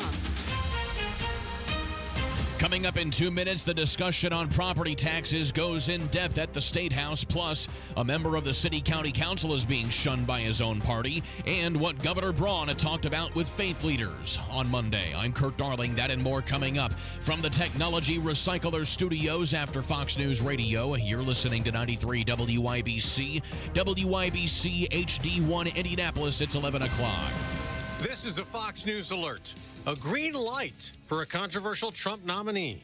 I'm Dave Anthony. The vote was 14-13. The nomination is reported favorably. The Senate Finance Committee minutes ago advancing Robert F. Kennedy Jr. to the full Senate for a confirmation vote another day, with all Republicans on the committee voting yes and all Democrats voting no. Making Robert Kennedy Secretary of Health and Human Services, in my view, colleagues, would be a grave threat to the health of the American people. Senator Ron Wyden calls RFK Jr. a conspiracy theorist and vaccine skeptic, but Republicans advanced him. In a few hours, the Senate Intel Committee will vote on whether to advance Tulsi Gabbard's nomination. Senator Susan Collins of Maine, one of the Republicans who voted to convict President Trump during his second impeachment trial, and one of three who voted against Department of Defense Secretary Pete Hegseth's nomination, says she will support Tulsi Gabbard for Director of National Intelligence. Fox's Ryan Schmelz at the Capitol. Another Republican on the committee considered a possible no. Senator Todd Young also says he'll vote yes. But even if the committee does not advance Gabbard's nomination, the full Senate could still confirm her later. President Trump will hold talks today at the White House with Israel's prime minister, discussing phase 2 of the ceasefire for Gaza as the truce with Hamas still holds for now. I've seen people brutalized. Nobody's ever seen anything like it. No, I have no guarantees that the peace is going to hold. The two leaders may also talk about Iran, which backs Hamas and is feared to be closer to building the nuclear weapon. The president expected to sign a memorandum today to exert maximum pressure on Iran. And Fox's Jared Halpern reports from the White House. Administration officials are weighing executive actions to defund the Department of Education, fulfilling a campaign promise of President Trump. Fully defunding or eliminating the federal agency would require congressional approval. But the Wall Street Journal reports a proposed order would shut down all functions of the department not explicitly written into law. This morning, the president imposed new tariffs on imports from China, which is vowing to retaliate. America's listening to Fox News. 93 WIBC Mobile News. On the level, on the go. Talking taxes. It's partly cloudy and 37 downtown. I'm Kurt Darling for Moss Roofing. Here's what's trending at 11:02. State senators are hearing from many stakeholders throughout the state on the governor's plan to bring about property tax relief. And we're trying to make a system here that helps everyone and makes sense. And that's what's difficult for us. State Senator Rick Niemeyer at the committee hearing. Lawmakers have heard from mayors, county councilors, and even private citizens at the committee hearing, which has been going on all morning. It's been a mixed bag of people, both for and against the plan. Indy City County Councilor Jesse Brown has been kicked out of the council's Democratic caucus. The vote happened amongst the caucus members in the past couple of days. It was behind closed doors. Brown, who is still a member of the council, will no longer be allowed to caucus with Democrats.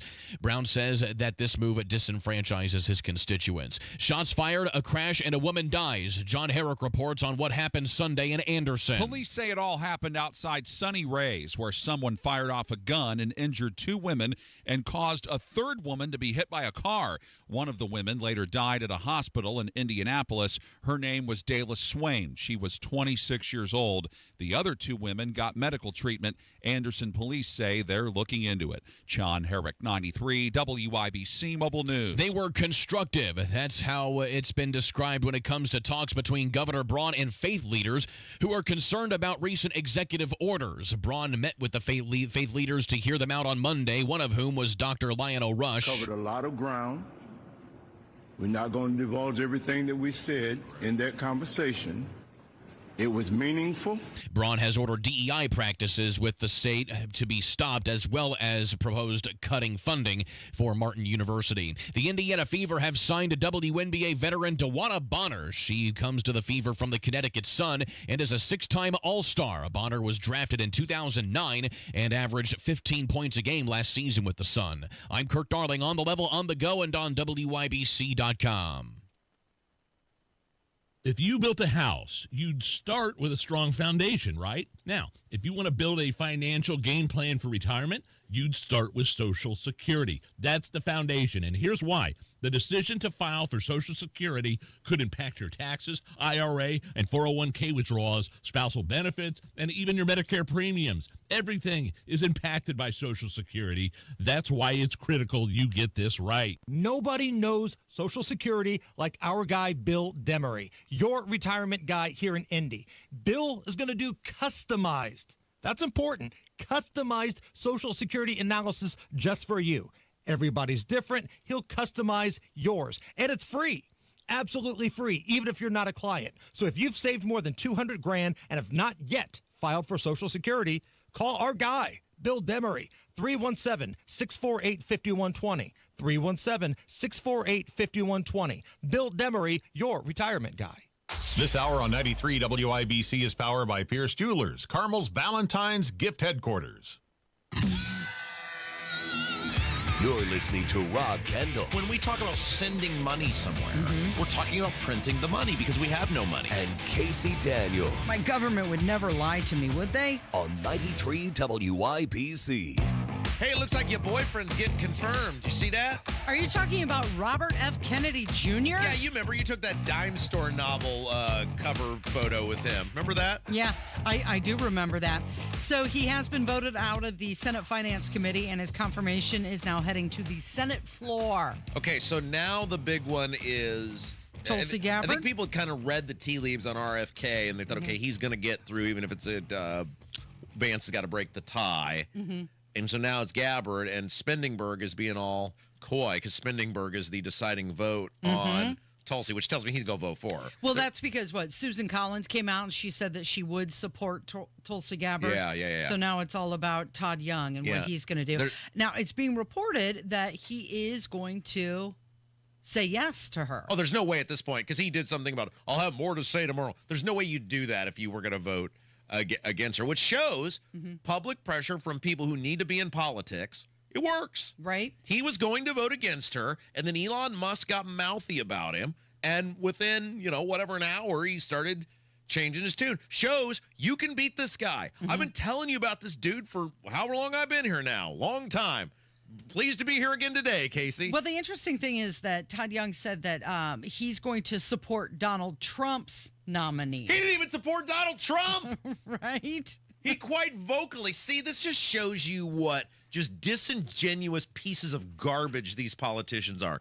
He didn't even support Donald Trump. And you know why he didn't? Because he thought Trump was going down. He thought Trump was a Pitbull song. He's going down. He's yelling timber. He was quite vocal about it. I'm not voting for Trump. And now all of a sudden, he's practically got a MAGA hat on as he's casting his vote, Casey. So did you hear what Caroline Leavitt, the White House press secretary, was asked about Elon Musk? Because, of course, Elon is weighing in on a bunch of different issues, and people are saying, what's his role in the government? What's he doing? What's going on with him? Well, where are we at on this? Because I do kind of have a problem with how much access he's getting to stuff, because he's not gone through any sort of Senate confirmation hearing. He's not an elected official. He's not an elected official. He's in some government committee that Trump just made up. And I don't know. I mean, look, I think he's trying to do good. I think he is trying to get wasteful, although it makes no sense why you would say anything nice about Todd Young. Right.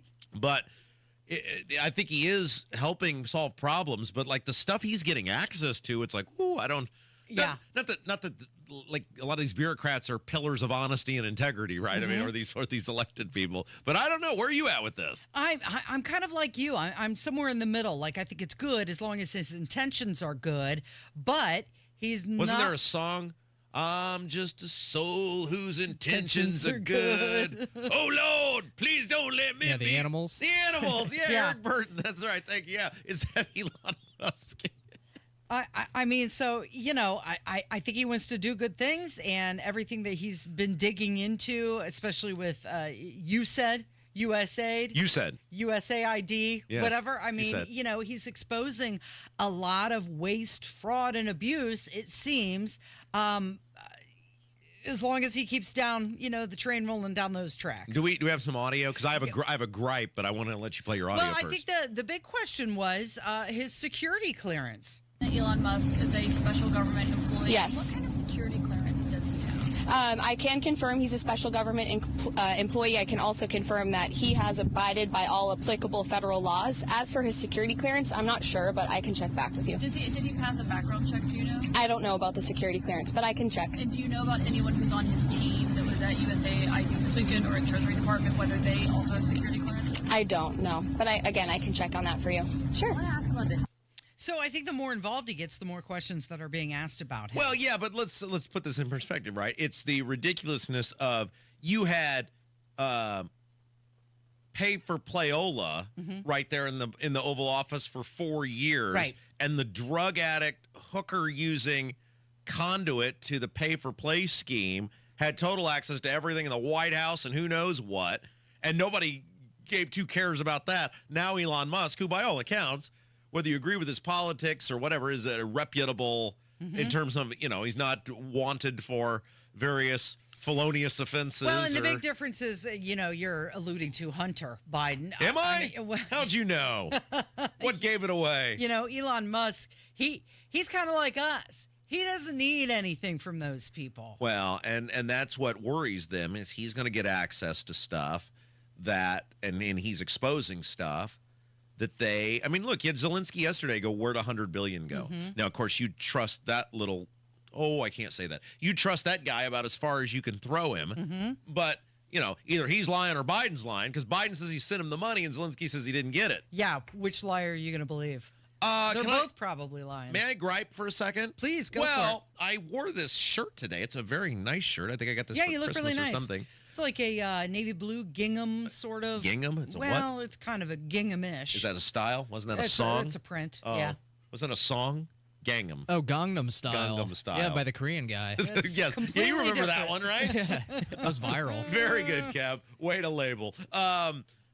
But my point is I wore this shirt, and I did wear some blue jeans, and I wore some You stepped up your game. You're not wearing sweats. Well, because I thought I was going to have to walk over to the State House, and these parasite bloodsucker local government people put up such a poor defense today that the hearing's already over. It's over. The committee for SB1, it's done. I am floored. You watched a lot of this the last hour. I am floored at how weak their presentation was. Yeah. And if that's all they had, I thought they were going to just flood the committee with sob stories, and they got Sue Finkham, who at one point got asked what she'd cut, and I guess went the mayor of Carmel. They asked her, what cuts have you made?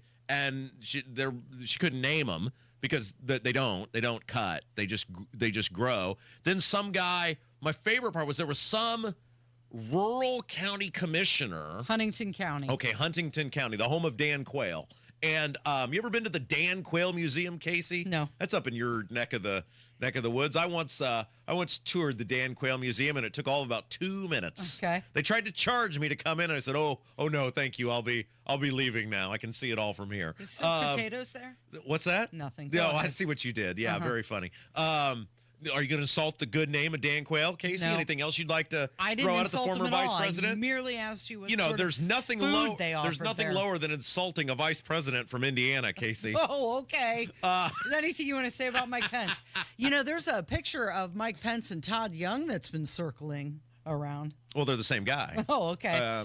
Todd Young taking his orders from Mike Pence now instead of Mitch McConnell? Well, Mitch McConnell can't even barely speak these days. So there was this guy in this hearing that took place, and I'm, again, amazed how short it was and how little offense there was from these, which means we overwhelmingly won the numbers game. Travis Holman did make a comment about how his phone would light up. Yeah, so... He said the property tax bills are going to be going out, I believe he said, next week.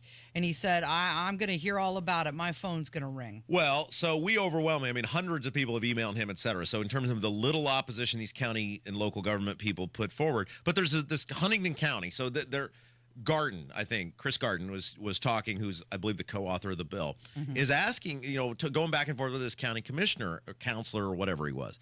And he at one point goes, they start talking about, he said, wait a second, we've given you, the local governments, the ability, if you need more revenue, to raise the revenue. Now, he's talking about the ability to raise taxes. And what he's talking about is things like LOIT, local option income tax. And the guy starts fumbling and stumbling. He looked like one of those linemen that had been running for 80 yards with the football and was, about to get to he was out of gas and perplexed. And finally, what you realized is these local government people, let's just pretend they needed the money, okay? First of all, they don't. They don't need anywhere close to what they have. But let's just pretend they did. They have the means to do that if Braun's property tax bill passes through all these other local taxes that they can raise. But what you realize is right now, and this is what Garden kind of nailed this guy on, you can blame us because you'll say, well, the property tax system is what it is, and we don't control that. We're just working within the system. How many that we have to? How many times have we heard that from these yahoos down the street from us about, well, the state doesn't control that. The locals do it. And then the locals will go, well, we don't control that. The state does. Yeah, it's two people pointing at each other. And Garden makes a good point. He says, if we fix this, I'm not quoting him verbatim, but he basically said, if we fix this, then you have to cast the vote, and you don't want to take the heat for raising the taxes. Right. You want things to stay in place so that you can look at people and go, yeah, the state did that. The state set up the property tax system. We didn't we didn't do that. So I was amazed at how pathetically weak the offense from the local government people was. It seemed like it was about a 50-50 split. Which is great, which means people were opposing it and people were supporting it. Well, if that's what it was in person, I mean, I can tell you definitively, we overwhelmingly won the who sent the more emails of pass it or don't. Yeah. And so I would say that any reasonable person should walk out of that hearing, those lawmakers, at the very least saying, we're moving this bill forward as is to give the Senate the opportunity to make amendments and weigh in on it and pass it as is. I mean, I figured it'd be, I mean, I'm upset. I wore this nice shirt and I was ready to go over there and, but. You mean you're not going to have to make an appearance? Well, no, I don't have to go. I don't have to walk over there. You're just going to disappoint so many people. But it's pretty demeaning when you got to take your belt off in front of the state police guy, throw it in the little tube there or whatever that is. Right, like strip down. Don't you know who I am? Don't you people know? Anyway. Work on those press passes. So you watched it. What'd you think? Well, I just thought, there were a couple key takeaways. One was that even when these local governments say that they cut key departments, another department is just going to gobble up the entity. Right. So it's the shell game, right? And some people were saying that there needs to be a county council review just to see. Travis Holman said they're going to move it to the calendar for next week and continue on with more committee work. I believe not open to the public, so this is stuff that they'll hash out among themselves. But here, at the end of the day, Kev, you think you could sneak into the State House and get one of those vents? I mean, you're a smaller guy. You could fit in one of those compact vents over the caucus room. I could probably do something like that. Let us know what's going on. Spy cam. Did Braun do some sort of something? Oh, he did. He had let me find it so that I don't misinform you. He had a fireside chat, is what he called it. Does he know it's not 1943? Yeah, he hosted a fireside chat with a constituent. People could listen. It was at 10:30, so it's already. Is it over? It's most likely over. Well, they told us this. They're like, you should tell everyone Braun is having a fireside chat at 10. I'm not going to tell people not to listen to our show. Are you kidding me? Right. People were messaging me like, you need to tell everybody that Braun is doing this. I'm not driving people away from this program. If he's stupid enough to do it during our show, that's his problem. He should have scheduled it. Why would he do it during our show? Yeah, because we don't care what you do when Tony Katz is on. We would have gladly promoted Absolutely. it at noon. But it was a talk about property tax relief. And, the bottom line is homeowners never own their home. As somebody testified today, she had made 25 years worth of payments and it is now afraid she's going to lose her home because of her rising property taxes. And property tax is just a tax on unrealized capital gains. And perhaps, because Braun's been very nice, I didn't mean stupid in the fact that he's a stupid person. I'm just saying that was very poor planning. To do that. Well, you know what? When you send Kevin over in his spy shack, get a hold of his calendar, his schedule. Maybe it's a Google Doc. Well, they know when we're on. They can share with us. What do they think? We're going to be like, yeah, don't listen to our program. Just this is how we earn our living. Yeah, please go listen to that guy. You're listening to Kendall and Casey. It is 93 WIBC. Hammer and Nigel. The commander-in-chief no longer needs a diaper change. The commander-in-chief doesn't have to watch Matlock with pudding smeared on his face. We've got a commander-in-chief that no longer falls up and down the stairs multiple times. I'm excited for that. If anything else. Let's see how long it takes before Pencil Neck Adam Schiff to file some impeachment charge. Hammer and Nigel, weekdays 3 till 7 on 93 WIBC and WIBC.com. If you're drowning in unresolved tax debt, know this. The IRS can place a lien on your home, garnish your paycheck, and levy your bank account. That's catastrophe for you.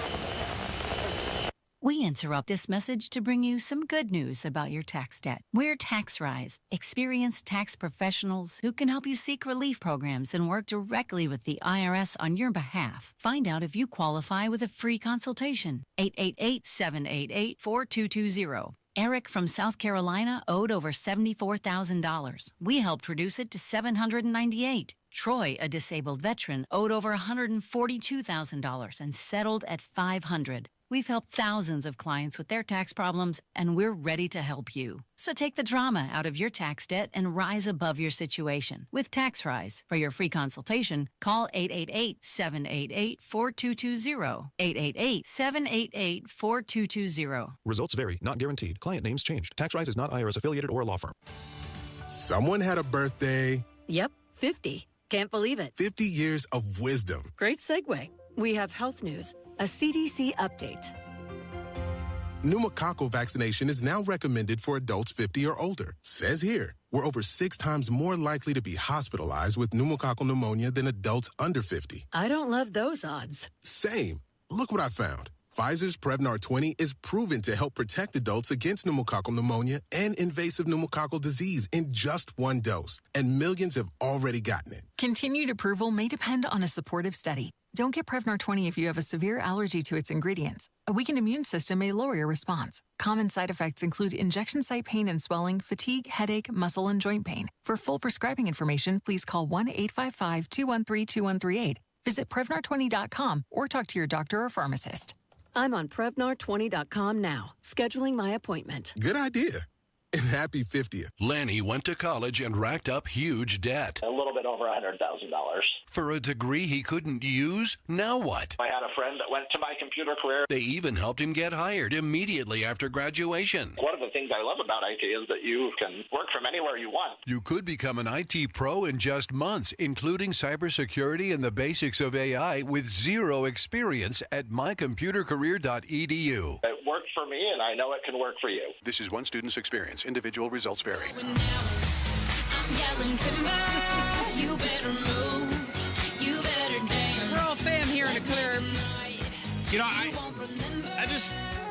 I can't think of anything that would make me from a public perspective than to watch that bill get passed. Like if you're a Republican at the State House, what would make your life better than me off your ass for the next year? Like wouldn't you vote for it just out of that? How about to make lives easier for your constituents? Yeah, but we know they don't care about, most of them don't care about those people. We know they only care about themselves. Would a whole year of me leaving you alone? That'd be good. Wouldn't that alone? But this is the question I keep asking to all of these yahoos, these blood-sucking parasites that were testifying, from the local governments. What if you hadn't gotten the increase the last 4 years?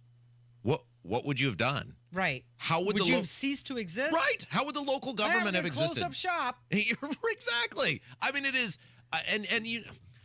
This is why I had to get out of this, because when I used to sit at those meetings, I was like the Clarence Thomas of the meetings. I rarely ever talked because I knew once I started talking, and I also had the ability to just like smirk at people, and it drove them crazy. Well, you know what? It's kind of. I do that to you all the time. It's probably a good thing that they Yes, it's probably a good thing that they wrapped it up in 2 hours, because had they still been going and you went over there, maybe that's why they did that. You would not have been appropriate. Well, and this is but from these lawmakers' perspective, they're trying to read the room, right? Because there was that one knucklehead from the Democrats. I know, and he was like, "I understand. I work for you. My job is to look out for you." I feel but then he your went pain. and argued why local governments should keep all their money. He's got some ideas, though, Casey. He can't wait to express his ideas through amendments, and I'm sure those amendments are going to go great. Yeah.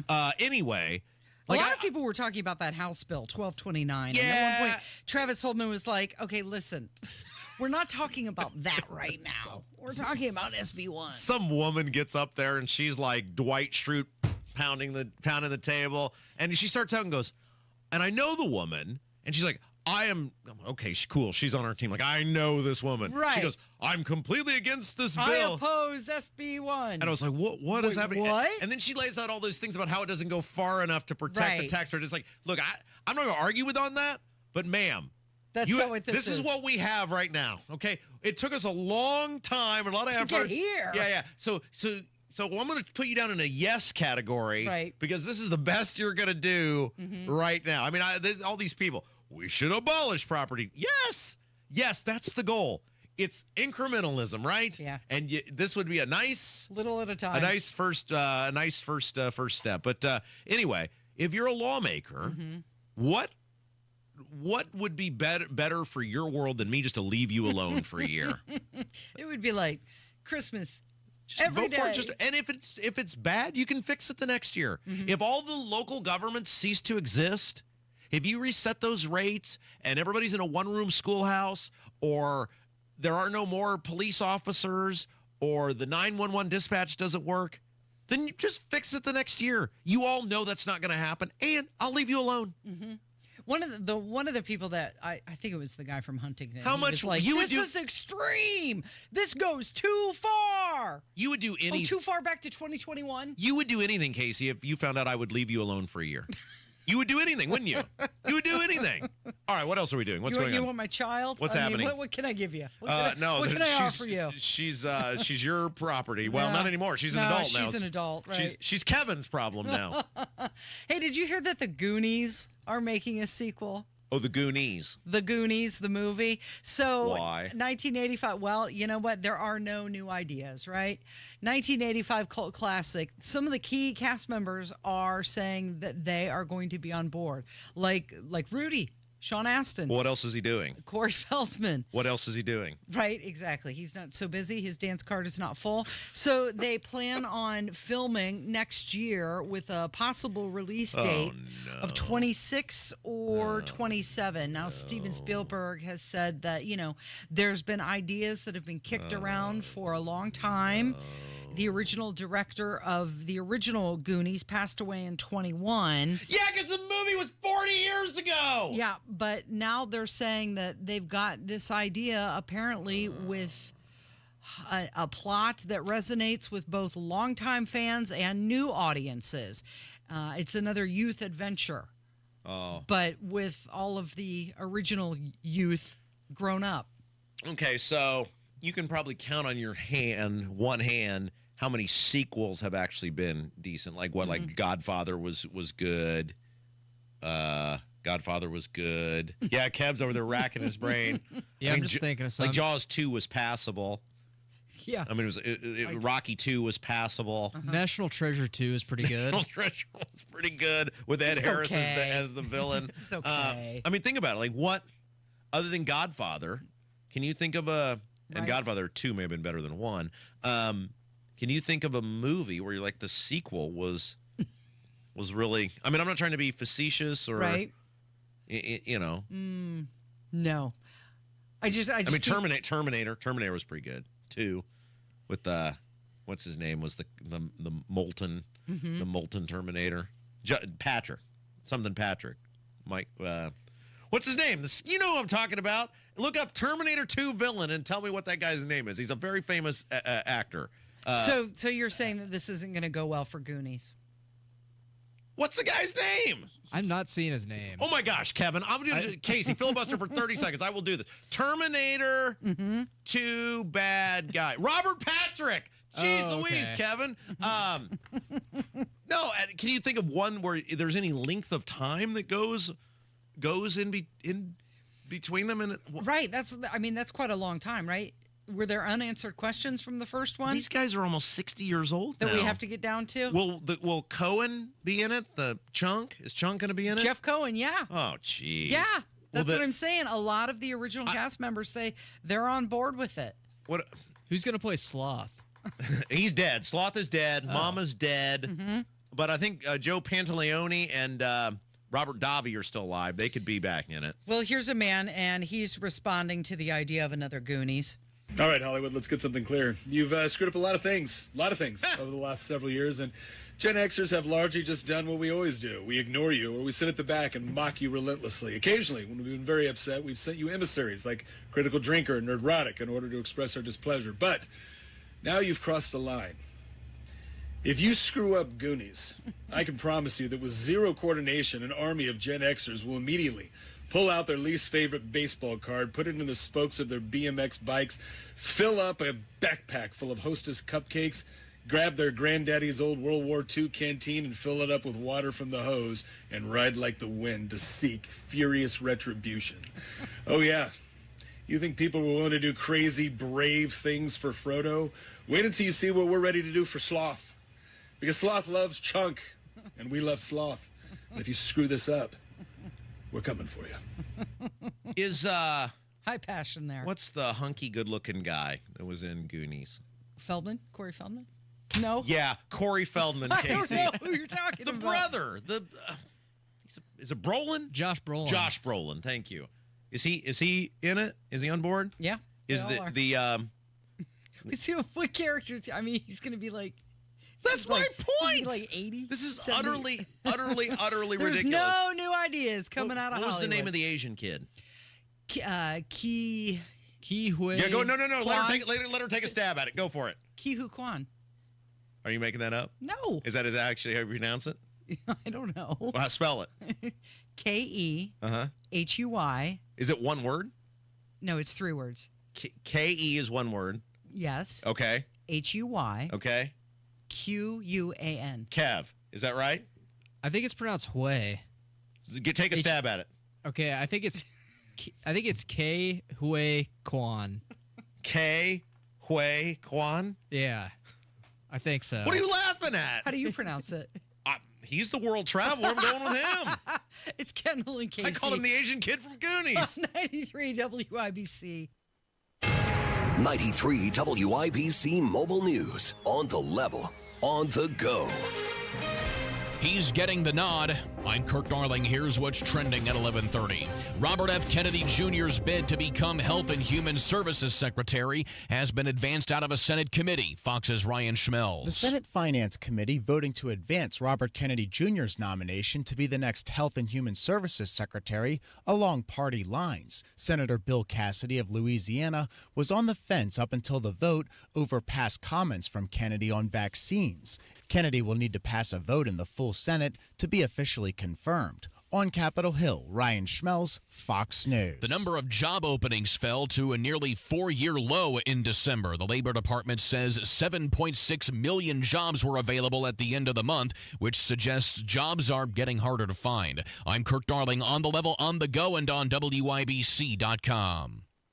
One of the real advantages that we have here at Hendricks is the scope of the services that we have to offer in orthopedics. Whether they have a hip fracture or they're a high-functioning athlete, we're all working towards the same thing. To have them be able to have an elective surgery safely and then go home also in a safe fashion is of utmost importance. We very much want everyone to get back to doing everything that they were doing beforehand. We're really invested in it. Unstoppable orthopedic care. Learn more at hendricks.org/ortho.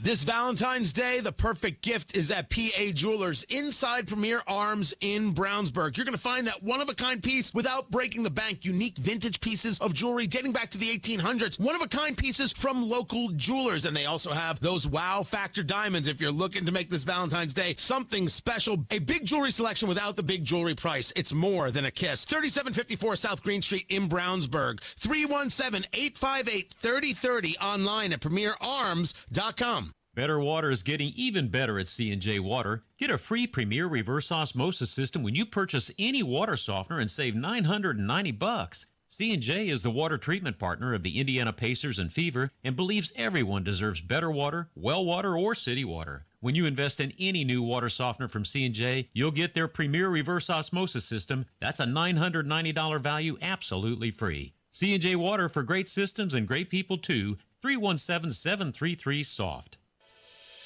Howard Bailey Financial is now in Carmel on Rangeline Road. For over 20 years, we've helped people navigate their retirement journeys, and now we're bringing our experience closer to home. Visit retirecarmel.com to schedule your appointment or text CARMEL to 888-262-1104 to download a free retirement resource. Together, let's build the retirement you deserve.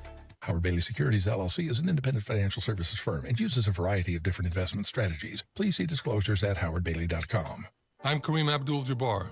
I learned about atrial fibrillation the hard way. My symptoms would come and go, shortness of breath, fatigue. I kept going. Then I got so lightheaded, I couldn't. My doctor said I have AFib, so I'm about 5 times more likely to have a stroke. Other symptoms, irregular heartbeat, heart racing, chest pain can come and go, but the risk of stroke stays. If you have symptoms, tell a doctor. Visit notimetowait.com. Sponsored by Bristol-Myers Squibb and Pfizer. ZipRecruiter is the place. ZipRecruiter is the place for talented teachers, savvy software developers, and master mixologists. ZipRecruiter is the place where you meet all these people and more. That's because ZipRecruiter is the place for job seekers who are looking for new opportunities. In fact, ZipRecruiter helps 10 million people with their job search every day, so you can find the right candidates right away. Try ZipRecruiter for free at ZipRecruiter.com/free. That's ZipRecruiter.com/free. Attention Indianapolis residents in need of care at home. If you need assistance with daily activities, you can receive in-home care from a loved one that lives with you and they get paid. Through Medicaid with no cost to you, Freedom Care allows you to choose who provides your care at home in Indianapolis and they get paid instantly. This is 100% free to you. Call now to check your eligibility. It can be your daughter, son, a close relative, or trusted friend helping you with cooking, transportation, laundry, and other activities in your own home. You get the help you need and your caregiver gets paid instantly. Freedom Care has over 7,000 5-star Google reviews and is a leading choice in Indianapolis for in-home care. If you have Medicaid and want great care from a loved one that's free to you through Medicaid, go to freedomcare.com or call 463-262-0024. 463-262-0024. That's 463-262-0024. Freedom Care, we're here for you. Are you still thinking about what to get her this Valentine's Day? Make that special gift last forever and surprise her with a gift from Pierce Jewelers. Shop local, shop smart, shop Pierce Jewelers. You're listening to the Kendall and Casey Show on 93 WIPC. She did it all for nothing, Rob. She did the work, and now nobody's even going to see it. We're talking about that OnlyFans creator. Do you remember the woman who said... Is that what we call her, an OnlyFans creator? Well... She's a creator, huh? What would you like to call her? Sort of visionary? Mm-hmm. Yeah. That star? You're talking about this sea urchin that had the very brief interpersonal encounters with... 1,057 men. That's correct. Now, she filmed this. Now, we have questioned the logistics of this because the amount of time she was engaged in the interaction collectively versus the amount of people she interacted with. And we came up with like 40 seconds a person. And we don't believe that most people could... truly have a relationship in that amount of time? Well, we think performance art would take longer in that field than just 40 seconds. So... What, Kevin? It's not funny. I think that's pretty accurate. It's not funny. This is very serious stuff. So what happened? OnlyFans says that they're banning the video because they couldn't verify the ages of all the 1,057 guys. So you got to be, 18 years of age or older to interact with OnlyFans, which makes sense. You got to be a consenting adult. And by hook or by crook, she didn't fill out the paperwork properly or whatever. The OnlyFans, there were some people that the people who run that operation over there looked at and said, that person looks young. Do you have whatever lined up? And she couldn't provide it. The other thing I saw was she had violated some sort of deal. I assume this is accurate. I don't know. Where there's only, they're very strict on how much non-OnlyFans people can be on OnlyFans. Like, they don't want outsiders coming into OnlyFans. They want you to set up an account. They want you to do all these things. Right. And they said that OnlyFans is a platform designed for creators who have completed our comprehensive onboarding process and choose to monetize their content. Yeah. And they go on to say, to keep the community safe, OnlyFans also verifies the age, identity, and consent of all parties featured in explicit content. Yeah. They don't allow a large number of non OnlyFans creators to be featured So look, even when release forms have been provided. So if you want to be like that broad that apparently did some stuff on the balcony unsafely and you plunged to your death, well, that's okay. We don't really monitor that. But if you have too many non-OnlyFans people in your group interaction, well, you're out of here, buddy. So that woman, or as you call her, sea urchin, Yeah. she is planning on using the footage to promote her subscription. So she's got to do something with it. I mean, the deed's done, right? Yeah, she got hours upon hours She of footage. has the file footage. Mm-hmm.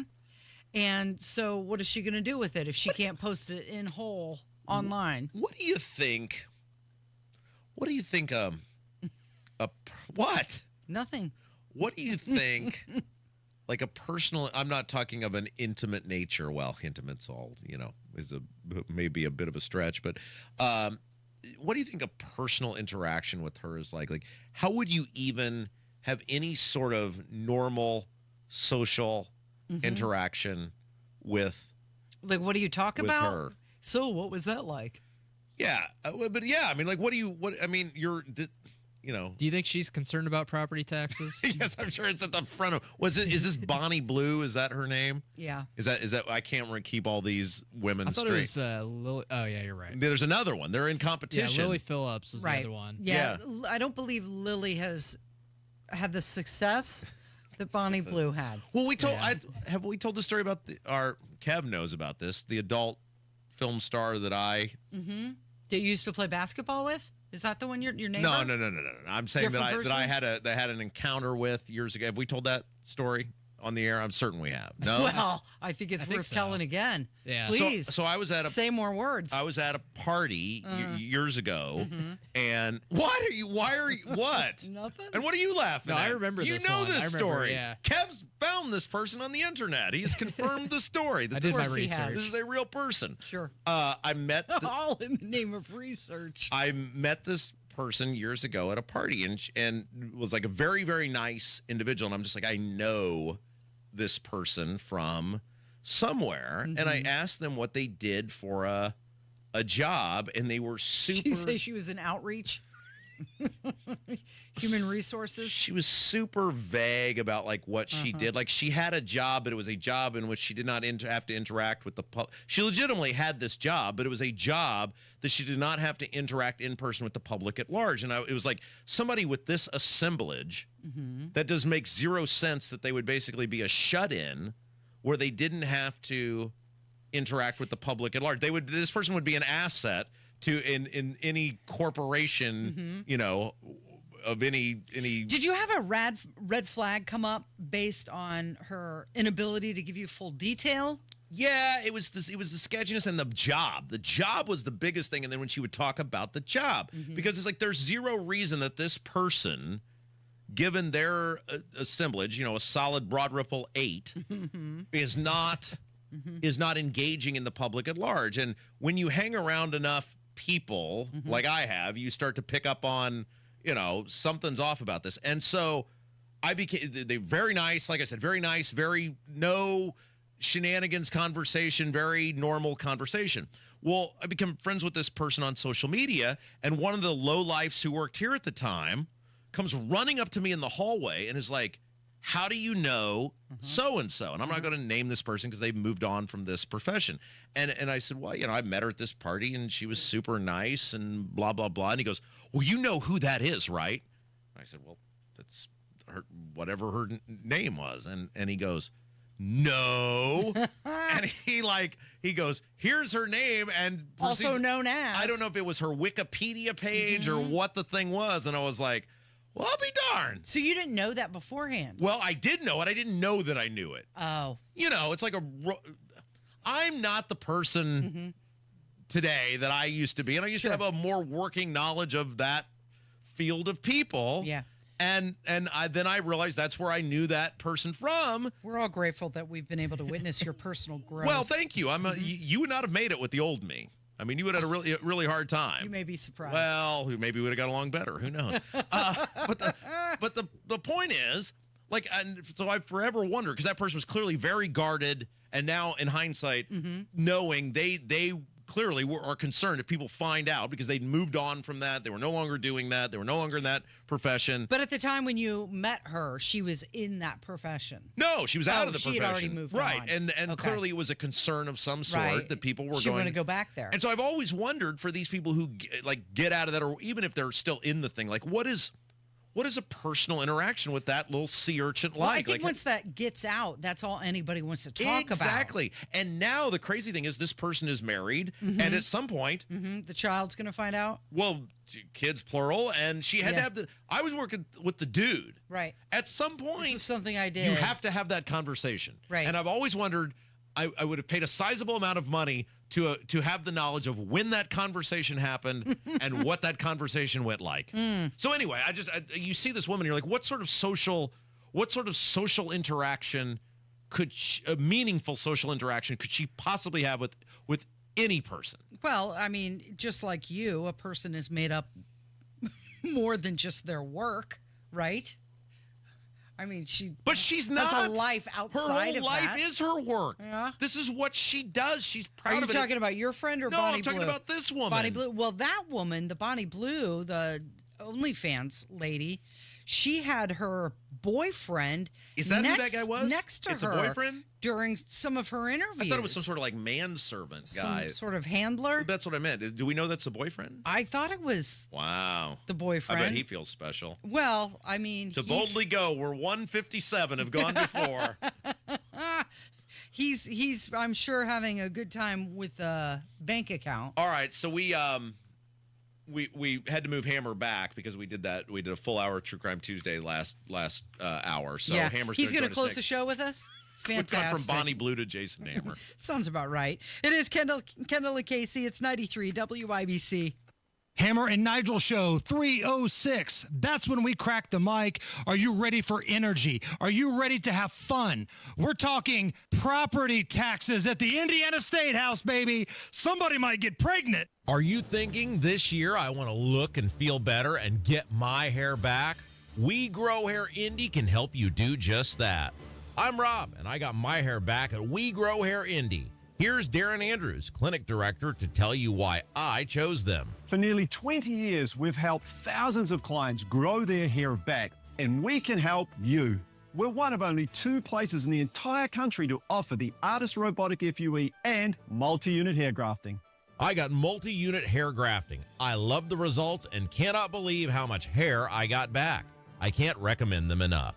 Call right now, 317-522-2995 for a free evaluation. Great technology, great company, great people, great results. Go to WeGrowHairIndy.com, see my results, and call 317-522-2995. 317-522-2995. Don't you want to say, I got my hair back? Life-changing discovery should never be left to chance. IU Indianapolis is Indiana's premier urban research university, home to 50 research centers and institutes, which means our students don't just study groundbreaking research, they make their very own breakthroughs from day one. We're here to make the future happen. Bring on tomorrow. IU Indianapolis.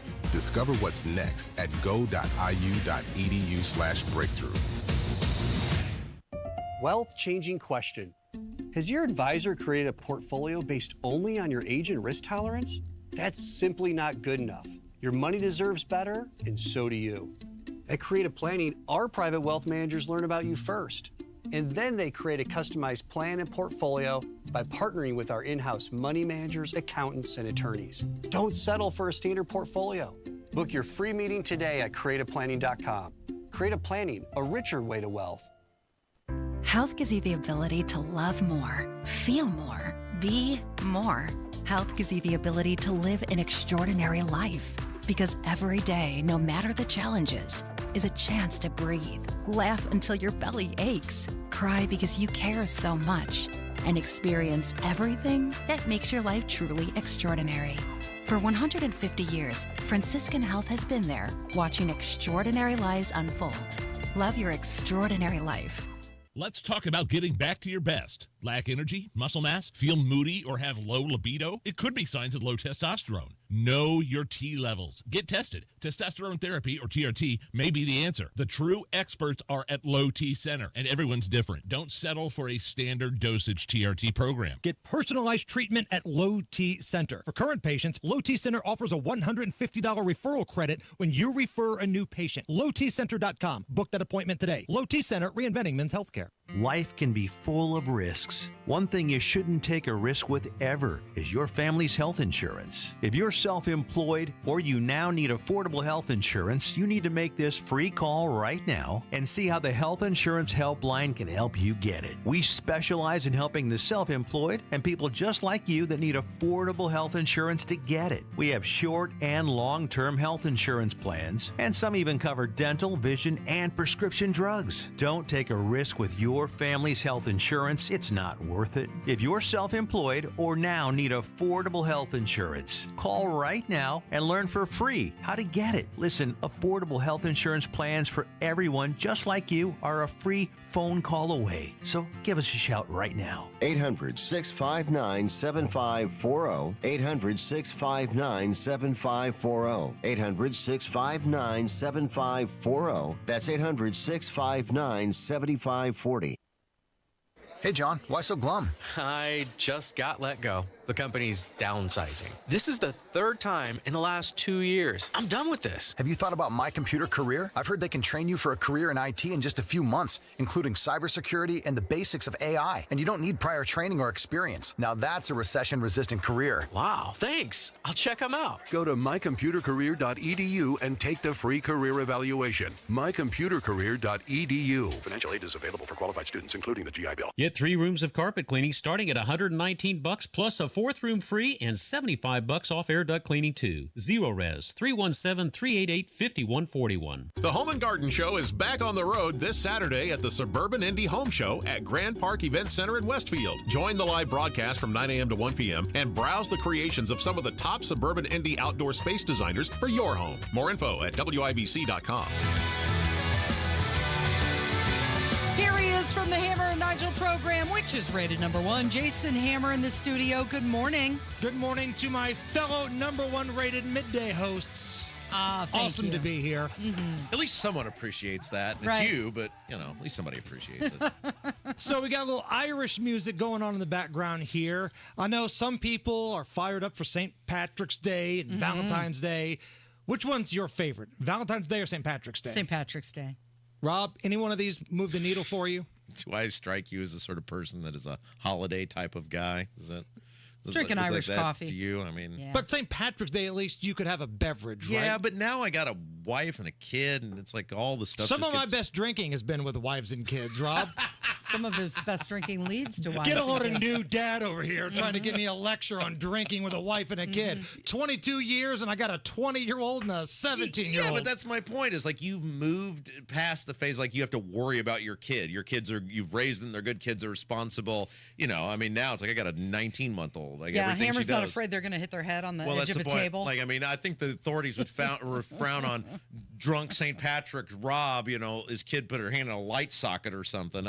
But when my kids were little, that's when I was working over at the pop radio station, and you remember some of the boozing I did over there. Well, I'd just like to be a better father than you were. I mean, I'm sorry. Yeah, maybe one day your kids will both be academic honor rolls, just like Well, they mine. didn't get it from you. I mean, come on. No, all seriousness. You are a complete garbage at most things, but you're a very good father. Thank you. I appreciate Mediocre that. husband, but very good Very father. mediocre, but good dad.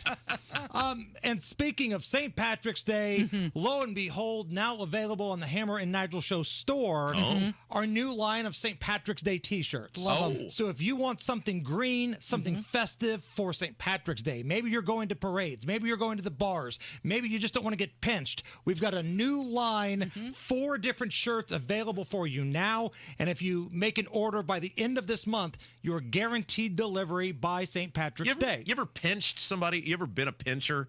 Oh, yeah. You've pinched someone? Yeah, I'm going to do it to you this year. Oh, boy, that'll be the last thing you ever pinch, lady.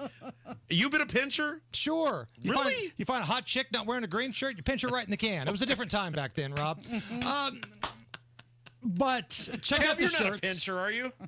Not really, no. Okay, go ahead. Sorry. Thank you.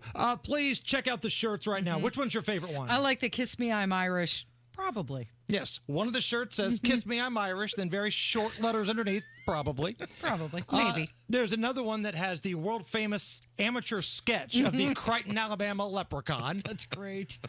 There's another one that just simply says O'Doyle rules. That's great.